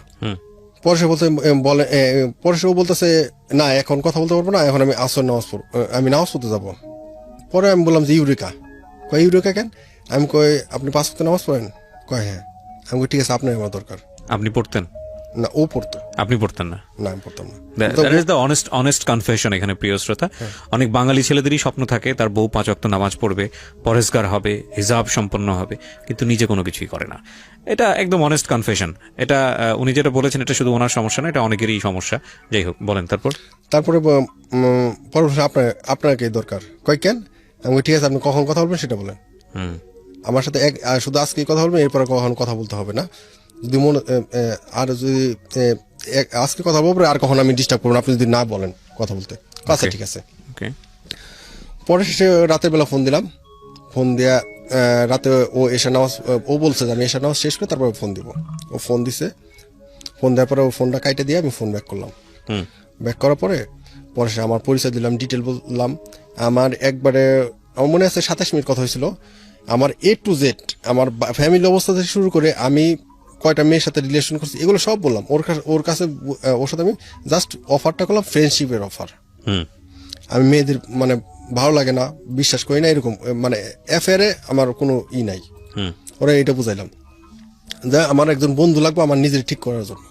কারণ ওই যে আমার বাজে জিনিসগুলো, এই জন্য একটা বন্ধু অন্তত সহায়তা হেল্প করতে পারে, এই মানে এই চিন্তা ভাবনা থেকে ওরা আমি অফার করলাম ফ্রেন্ডশিপের। পরে আমার কন্ডিশন দিলে হ্যাঁ ফ্রেন্ডশিপ করতে পারি, বাট 3টা শর্ত আছে। ও বলতেছে আমি একটা কনজারভেটিভ ফ্যামিলি মেয়ে, তো আমার এই কারণে আমার কিছু সমস্যা আছে, তো আমার 3টা শর্ত আছে। কি কি শর্ত? ফার্স্ট, সম্পর্ক ফর এভার, মানে যতদিন বাঁচা আছে ততদিনের জন্য সম্পর্ক করতে হবে। আপনি বলছেন? ও বলতেছে। আচ্ছা, যতদিন বাঁচা আছি বন্ধুত্ব ততদিনের জন্য হবে, এবং মোটামুটি এই সম্পর্ক নিয়ে সমাজে যেন কোনো নেগেটিভ কথা বলতে পারে না, সম্পর্কটা ওই জায়গায় রাখতে হবে। হ্যাঁ, 2 নম্বর। আবার আমি বা এই 27 মিনিটে আমি যা করি, আমি নেশা যা করি, এগুলো সব বলছে অনেস্টলি। কয়টা মেয়ের সাথে সম্পর্ক সব বলছি। আচ্ছা, আমার ফ্যামিলি কি অবস্থায় সব বলছি। পরে বলছি সব বাজে যা আছে সব বাদ দিতে হবে। 3 নম্বর কন্ডিশন হচ্ছে কখনো দেখা করতে চাওয়া যাবে না। হ্যাঁ, দেখা করতে পারি যখন হয়তো আমার বিয়ে হইতেছে অথবা তোমার বিয়ে হইতেছে, আপনার বিয়ে হইতেছে, তখন আমরা দেখা করতে পারি, তার আগে নয়। আমি ওকে আপনার 3টা শর্ত আমি রাজি, বাট আমার একটা শর্ত। কি শর্ত? যে বন্ধু থাকবেন, কিন্তু বন্ধু থেকে কখনো প্রেমিকা হইতে চাই না। যেদিন প্রেমিকা হইতে চাইবেন সেদিন সম্পর্ক থাকবে না। ওরা আমি এই কন্ডিশন দিলাম। ও দিল 3টা, আমি ওরা দিলাম 1টা। ওকে, ডান। তারপর কথাবার্তা হলো, কথাবার্তা চলতেছে খুব অনেক কথাবার্তা বলে। তখন আমি আবার একটু পলিটিক্সের সাথে জড়িত হইলাম। কলেজ পড়া অবস্থায় পলিটিক্সের সাথে জড়িত হইলাম। কারণ অবশ্য এই পলিটিক্সটা আমার সেই ফ্যামিলি থেকেই, দাদার থেকেই পলিটিক্সের সাথে জড়িত হইলাম। ডিসেম্বর মাস ছিল, তা আস্তে আস্তে ওর সাথে প্রত্যেক দিন অনেক কথা বলতাম। দেখা যাচ্ছে হয়তো ও প্রতিদিন থাকতো, আমি 10 মিনিট ওর ফোন দিলে ও আমার আরো 10 মিনিট ফোন দিত। তো এই জিনিসটা ওর বাসায় থেকে ওর উপর কেমন জানি, ও বাসায় ও অনেস্টলি সবার কাছে সত্যি বলতো। ও বলতো যে আমার একটা ফ্রেন্ড শ্রাবণ, সাভারে বাসা, ওর সাথে কথা বলি। ও বাসায় সন্দেহ করতো যে ওর সাথে আমার রিলেশন, বাট আসলে তো রিলেশন না, ফ্রেন্ডশিপ। তো ও ছিল এক বাবার এক মেয়ে, ওরা 1 ভাই 1 বোন। ভাইটা ছোট। তোর মা কখনো মানতে চাইছে না যে আমাদের একটু ফ্রেন্ডশিপ। ওর মা আমার ফোন দিত, বলতো তোমাদের একটু কিসের তোমাদের কিসের সম্পর্ক? আমি বললাম ফ্রেন্ডশিপ। কয় না, ফ্রেন্ডশিপ তো হতে পারে না, কারণ এটা তো ফ্রেন্ডশিপে তো এত কথা বলে না। তো উনি সন্দেহ করতে মানে ওই মুহূর্তে আবার কি করছে, উনি আস্তে আস্তে ওনার হাজব্যান্ডকে জানাইতেছে। জানার পরে আমি 15 ডিসেম্বর রাত, 16 ডিসেম্বর স্মৃতিসৌধের প্রোগ্রাম আছে আমাদের, স্মৃতিসৌধের পলিটিক্যাল প্রোগ্রাম আছে। সারা রাত জাগতেছি। তখন হলো পাওয়ার পলিটিক্স। তো জাগার পরে সকালবেলা যাবো, রাত 12টা দিয়ে স্মৃতিসৌধ যাবো। ওর বললাম যে আজকে আমার সাথে 1টা মতো কথা বলতে হবে, একটা গাড়ি ছাড়বে। তো 1টা মতো কথা বলতে ও কি করলো, কথা বলার পরে প্রোগ্রাম শেষ করে ঘুমাইলাম। বিকেলবেলা ফোন দিলাম। ফোন দেওয়ার পরে আমি ইচ্ছা করে দুষ্টামি, আমি কিন্তু জানি আমি এই টাইমে আমি বুঝতে পারছি যে ও মোটামুটি আমি এখন আর যা বলবো তাই শুনবে। আমি একটু দুষ্টামি করে বললাম যে আমি তো এই যে তেজগাঁ পুরাতন এয়ারপোর্টে ওইখানে সমরাস্ত্র প্রদর্শনী ডিসেম্বর মাসে হয়, তো আমি বললাম যে ওই মেলাতে যাব, আমি আসছি। পরে বলতেছে কবে যাবা? পরে বললাম যে 18 তারিখ যাব। পরে বলছে 18 তারিখ গেলে 18 তারিখ যাবো। এখন কয় বুঝতে পারছি তুমি কি বলতে চাইতেছো। আমি কই কি? কয় দেখা করতে চাইতেছো। আমি কই আমি কি তোমার বলছি দেখা করতে যাবো, দেখা করতে হবে? কয় না, তুমি যে বলতেছো এটাই বুঝতে পারছি। আচ্ছা ঠিক আছে, আমার কলেজের সামনে এসো, দেখা করবো, যাও একবারই। তা মানে কন্ডিশন দিল একবারই। আমি আচ্ছা ঠিক আছে, ওকে। তো আসলাম 18 ডিসেম্বর সকালবেলা। ওপর তো মিরপুর শাহ আলী মহিলা বিশ্ববিদ্যালয় কলেজ, ডিগ্রি ফার্স্ট ইয়ার। আমি ইন্টারমিডিয়েট সেকেন্ড ইয়ার, ও ডিগ্রি ফার্স্ট ইয়ার। ও কিন্তু আমার সিনিয়র। ও সিনিয়র, ও সিনিয়র। ও জানতো এটা? হ্যাঁ, ও জানতো। ওকে। ও আমার ক্লাসমেটই, বাট ওই যে আমার 1 বছর গ্যাপ হওয়ার কারণে ও আবার সিনিয়র হয়ে যায়। তো মিরপুর শালি গেটে দাঁড়ালাম। আমি আসলাম, কে আমি আসলাম, হাসান নামে একটা ফ্রেন্ড আসলো, আর একটা ফ্রেন্ড আসলো হিন্দু, সুমন। এই 3 জন ফ্রেন্ড আসলাম। আসার পরে শালি কলেজের অপোজিট পাশে দাঁড়িয়ে আছে সকালবেলা। ও আমার টাইম দিছে। ও আমি জানি ও যে অলওয়েজ বরকা পরে। ওর লাইফে ওই দিনই ফার্স্ট যে কিনা বরকা ছাড়া বেরোইছে। ওর বাবা মার আমার সন্দেহ করার কিছু কারণ ছিল, কারণ ও ছোট থেকে বড় হয়েছে, প্রাইমারি পড়ছে একটা মানে ওই যে শিফটিং, মেয়ে আলাদা ছেলে আলাদা, ওই শিফটিং মানে। আর হাই স্কুল পড়ছে girls high school, intermediate girls college, ডিগ্রিতে পড়তেছে তাও গার্লস কলেজ। এই কারণে যে ওর তো ছেলে বন্ধু থাকার কথা না, এই কারণে ওনাদের সন্দেহটা ছিল। পরে আইসা দাঁড়ালাম, ফোন দিলাম, ও বের হলো। ওর লাইফে ফার্স্ট ওই দিনে ও বরকা ছাড়া বেরিয়েছে। বেরোর পরে আমি ওর ফোন দিচ্ছি। এখন ওইখানে আরো 3টা ছেলে ছিল গেটে। আমরা আসছি সাভার থেকে মিরপুরে। এখন একটা মেয়ের ব্যাপারে একটা আর মোটামুটি একটু তো জানি যে কে ও, হয়তো আননোন একটা মেয়ে, হয়তো ওর বন্ধু বান্ধব বাইরে রাখতে পারে কোনো কিছু করার জন্য। পরে যখন 3টা ছেলে দেখতেছি, আমরা দেখছি ও 3টা বেরিয়েছে, ফোনে কথা হইতেছে। ছেলে ওরা ছেলে 3টা জিজ্ঞেস করছে যে আপনি কি শ্রাবণ? ছেলে 3টা বলছে হ্যাঁ। বলছে আপনার কাছে রাস্তায় এই পারে। আমি দেখছি কথা বলতেছে ওই ছেলেদের সাথে। এটা হলো আমার মাথায়। পরে আমি ফোন দিয়ে ইচ্ছা মতো রাগানি করছি যে তুমি আমাদের আসতে বলে আবার তোমার ফ্রেন্ড আসতে বলছো। এখন ওই ছেলের আবার লাস্টে বলছে যে না আপু, আসলে আমরা শ্রাবণ, আমরা অন্য ফান করতে গিয়ে বিষয়টা সিরিয়াস হয়ে গেছে। হ্যাঁ। পরেও বলতেছে যে আমি তো ওদের চিনি না। আমি জিজ্ঞেস করছি যে তুমি আপনার শ্রাবণ কিনা। পরে ও আবার কি করছে, রিক্সা রাগ করে রিক্সা ভিতরে যায়, বরকা পরে বেরিয়ে রিক্সা উঠছে না, ওই ছেলেগুলো জিজ্ঞেস করতেছে আপু প্লিজ একটু কথা। ও আবার না করতেছে। আমরা আবার ভাবতেছি টাটা দিতেছে। এই যে পরে ও যখন রিক্সা উঠছে তখন তোর এই ফোন মানে কল দিয়ে অনেক ঝাড়ার পরে শেষে বলতেছে তুমি কই? আমি তোমার দেখতেছি। কয় তুমি আজকে ঠিক আছে, আজকে যা হয়েছে অ্যাক্সিডেন্ট। পরে ও ভুলটা বুঝাইলো, আমার ভুলটা আমি ওর বুঝাইলাম। পরে বলে ঠিক আছে যাও, আজকে যাও, অনেকদিন দেখা। আমি কই না, দেখা তো আজকে করবোই। পরে কেউ করবা? আমি কই করবো, তুমি কই আসো এটা বলো, আমি আসতেছি। কয় তুমি আমার বাসায় এসো। পরে শেষ করলাম, ওইখান থেকে রিক্সা নিলাম, রিক্সা নিয়ে গেলাম পীরের বাগ, মধ্য পীরের বাগ। ও আসলো, ও গেট খুলে বের হলো। ওর বাসা বের হওয়ার পরে ওর মানে দেখার পরে আসলে অন্য একটা ভালো লাগলো। তো আমি গেছি। আমি যাওয়ার পরে ও আমারে দেখছে, ওর মা বেরিয়ে আসছে, ওর মার সাথে পরিচয় দিচ্ছে আমার ফ্রেন্ড। ওই মুহূর্তে পরিচয় দেন আমি সেই সাভারের শ্রাবণ, বলছে আমার বান্ধবী বড় ভাই। তো দেখা করে চলে গেলাম। ও আমার জন্য একটা গিফট ছিল, একটা শোপিস, ওইটা দিল। আমি ওর জন্য একটা সিম নিছিলাম, সেই সিমটা ওর দিলাম। দেওয়ার পরে চলে গেলাম। চলে যাওয়ার পরে ফোনে কথা, ওইখান থেকে বের হয়ে রিক্সা ওঠার পরে ফোনের কথা বলার পরে যে হলো তেজগাঁ এয়ারপোর্টে ঢোকার পরে যে সমস্ত প্রদর্শনী, যতক্ষণ কথা হলো ততক্ষণ শুধু কথা ঘুরতেছি আর ওর সাথে ফোনে কথা বলতেছি। তো এক পর্যায়ে ওর মা ওর সার্চ করে ফেললো। ওর মারে বলে আম্মু এই সেলটাই সেই সাভারের শ্রাবণ। বলার পরে বলতেছে ওর আম্মু ওর কি করছে, ওকে থাপ্পড় দিচ্ছে। থাপ্পড় দেওয়ার পরে ওর লাইফে ফার্স্ট ওই দিনও একটা থাপ্পড় খাওয়ার পরে ও কি করছে, কাছে একটা কি জানি গ্লাস ছিল না, বোতল ছিল, বাইঙ্গা ও কি করছে, ওর নিজের হিট করতে গেছে। পরে আম্মু এইটা দেখার পর সাথে ওর আম্মু ওর থাপাটা ধইরেই ফোন দিছে আমারে, তোমার জন্য আমার মেয়েটা আজকে মরতে পড়ছিল। পরে সে বললাম যে আসলে আপনারা যদি ভুলভাবে করেন তাহলে কি হবে। তা আমার ওর মাত্র ফ্রেন্ডশিপ, আর আপনি বলতেছেন অ্যাফেয়ার, তো এই জন্য তো। বড়ও কি করলো, ওর রাতে ওর আব্বু আসছে, ওর আব্বুরে এই ঘটনাটা বলছে যে তোমার মেয়ে তো আজকে মরতে পড়ছিল ওই ছেলেটার জন্য। পরে ওর আব্বু আমার ফোন দিল যে দেখো বাবা, যদি তোমাদের সম্পর্ক থাকে তাহলে তোমার আব্বু আমার আসতে বলো, আমরা কথা বলি। পরে ওর আব্বা আমার সাথে যতবার কথা হয়েছে আমি একটা কথা বলছি যে আমার 2টা হাত 2টা পা 2টা চোখ নিজের মেধা তো ছাড়া আমার আর কিছুই নাই, আমি দিন আনি দিন খাই এরকম একটা ফ্যামিলি ছেলে। তা আমার যা ডিটেল সব সত্যি বলছি। তারপরে ওরা বলতেছে যে আসতে পারে, আমি বলছি আমার আপনার মেয়ের সাথে আমার অ্যাফেয়ার নাই, আর অ্যাফেয়ার যেদিন হবে আপনার মেয়ে যদি এই সম্পর্কে আসতে হবে সেদিন আপনার মেয়ের সাথে সম্পর্কে থাকবে না। আমি জানি তেল আর পানি কখনো এক হয় না। তো আমি ওর পছন্দ করলে এটা বলতে সাহস পেতাম না, কারণ ওর আর আমার পজিশন জন্য। তো এক পর্যায়ে ওই দিন রাতের বেলা ওর বাবা ওরে অনেক মানে করে অনেক বকাবকি করে, অপমান করে। পরে শেষে বাবা মেয়ের তর্কের এক পর্যায়ে ও বলে ফেলে যে ঠিক আছে শ্রাবণে এই মুহূর্তের আগ পর্যন্ত ছিল আমার ফ্রেন্ড, কিন্তু এখন থেকে শ্রাবণকে আমি আমার লাইফ পার্টনার হিসেবে ভাবা শুরু করলাম। পাল্লা ঠেকায় খুব জেদি ছিল। তো আমার রাতের বেলা মেসেজ দিল যে আমি বাসায় চলে আসবো, তুমি কেমন গ্রহণ করবে? পরে আমি আবার বলছি যে হ্যাঁ গ্রহণ করবো, ফ্রেন্ডের বাসায় আসতে পারে। আইসা আমি হয়তো তুমি তোমার অবস্থান ভালো, আমি গরিব, তো কি হয়েছে, আমার ওখানে যতটুকু রাখা যায় আমি ওই রাখবো, তারপর চলে যাবে।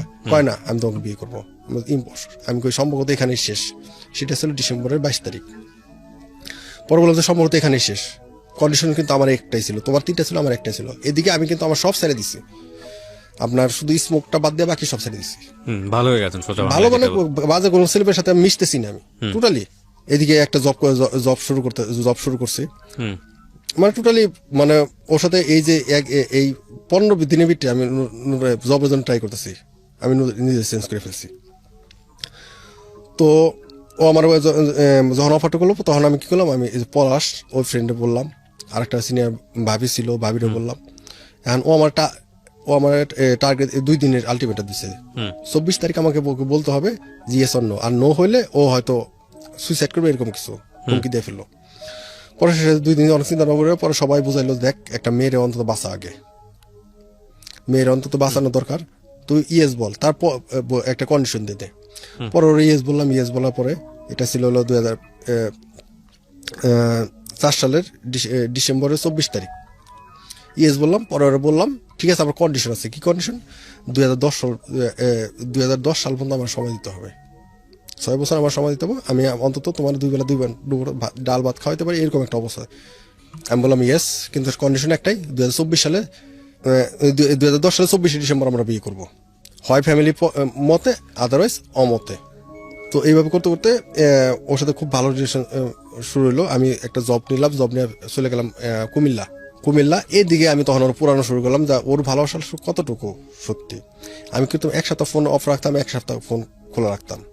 ও কি করতো, আমার বাসার আব্বার নাম্বার জানতো, ও কি করতো আমার নাম্বার অফ পাইলে আব্বারে ফোন তো রাতের বেলা, আব্বার সাথে ফোন দিয়ে আব্বারে বাবা কানাডি করতো, অনেক কানাডি করতো যে বাবা ও তো এরকম, আমার আব্বারে বাবা বলতো যে বাবা ও তো এরকম আমার অনেক আমার সাথে কথা বলে না, আপনার সাথে কথা হয়েছে? পরে বলতো যে কথা হয়েছে।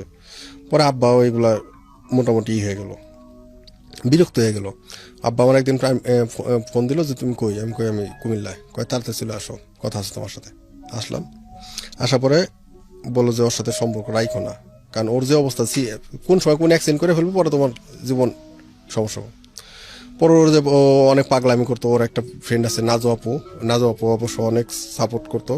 নাজু আপু অবশ্য আমার 1 বছর, ওনার আমি আপুই বলতাম, আমার 1 বছর সিনিয়র ছিল এই বয়সে, ও আবার আমার সেম বয়স ছিল।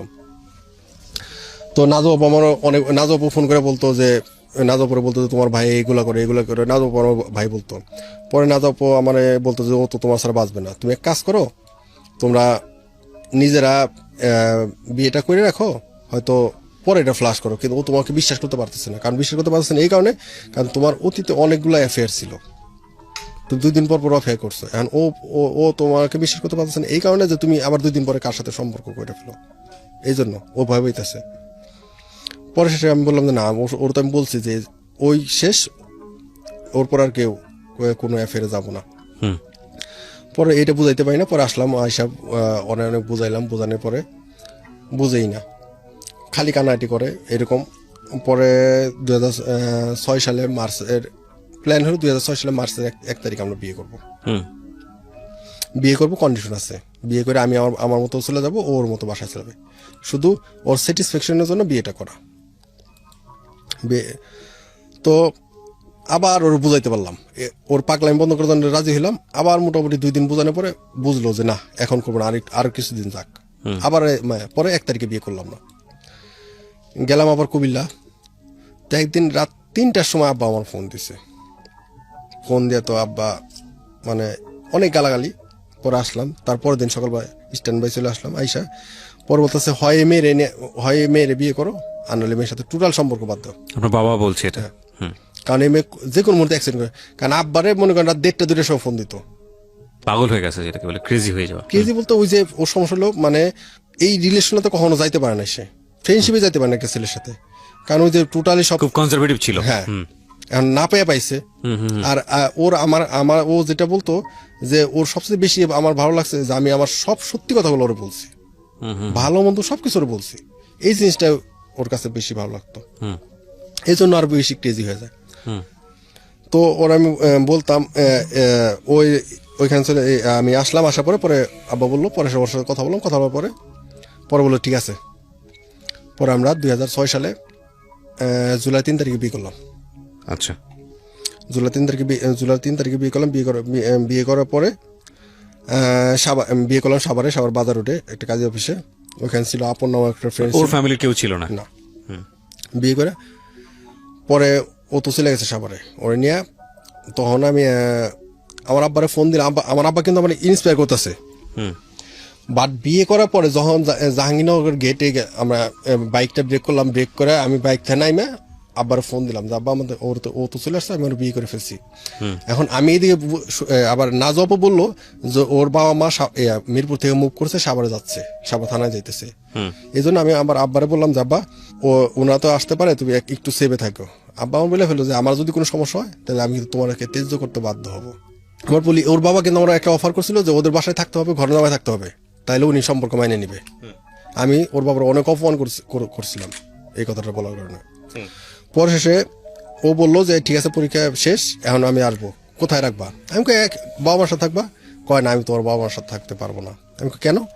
কয় না, আমি ওনাদের সাথে টোটালি থাকতে পারবো না, তুমি তোমার ইনকামের টাকা সব তাদের দিয়ে দেও, প্রয়োজনে আমি কিছু করবো, আমার টাকাও তাদের দিয়ে দেবো। আপনি সেটা মেনেছেন না মানেন নাই?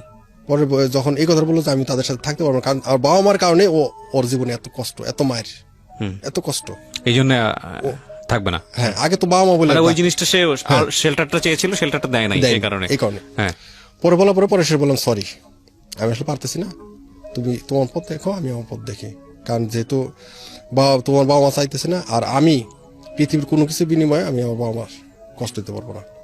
Fine, so it is the ending of the story. যতদূর বুঝি এখানেই আপনার গল্পটা শেষ হয়েছে। এরপরে আর যোগাযোগ হয়েছে ওনার সঙ্গে? কিন্তু আপনারা এখানেই আপনারা মানে স্টিক আছেন, আলটিমেটলি আপনাদের লাইফে আর নতুন করে এক হওয়া হয়নি? হয়েছে না, আমি চাইনি, ও চাইছে, আমি চাইনি। ওর কি বিয়ে শাদী হয়ে গেছে? ও বিয়ে হয়েছে। ওর বিয়ে হয়ে গেছে? হ্যাঁ, বিয়ে হয়েছে। ও বিয়ে হওয়ার পর ওর সংসার মানে নষ্ট হয়ে যায়। ওর হাজবেন্ড আমার নাম্বার পেয়েছিল, ওর হাজবেন্ড আমার ফোন দিছে, ও বিয়ে হয়েছে, ওর লুকায় বিয়ে হয়েছে। আমি বিয়ে করছি, আমার বিয়েটা আমি। আপনারও বিয়ে হয়ে গেছে? আপনার ওয়াইফ জানে গল্পটা? হ্যাঁ, আমি আমার ওয়াইফকে টোটালি একবারে সব বলছি। আপনার বিয়ে হয়েছে কতদিন যাবত? বিয়ে করছি 2009। 2009?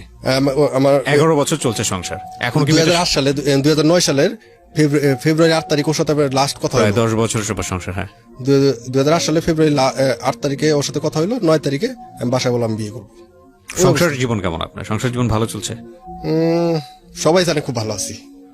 সেটাই ভালো থাকুক। এই জায়গাটায় আমরা বরং আর টোকা না দিই, যেহেতু আপনারা সংসার জীবনে আছেন। আপনার কোনো বাচ্চা কাচ্চা আছে? হ্যাঁ, আমার একটা স্বপ্ন আছে। বাচ্চা কাচ্চা আছে? একটা মেয়ে। এই স্বপ্ন। বয়স কত? ওর বয়স 9 বছর। তো এই গল্পটা আপনি আজকে লাখ লাখ মানুষের সামনে কেন বললেন? খুব ছোট করে যদি আপনাকে বলতে বলি। আমি ওকে ভালোবাসি। ও সবসময় বলতো যে আমি ওকে ভালোবাসি না, কিন্তু এই জিনিসটা কোনো প্রুভ করতে পারি নাই। কিন্তু ও এখন বুঝতে পারছে যে আমি সত্যি ওরে ভালোবাসতাম। না, কিন্তু আমি যদি জীবনের জায়গাতে আসি, 10 বছর ধরে ওই গল্প, ওই ফিলিংস এর জায়গাটা হয়তো ভাটা পড়ে গেছে, ওই জায়গাটা হয়তো এখন আর ওরকম নাই।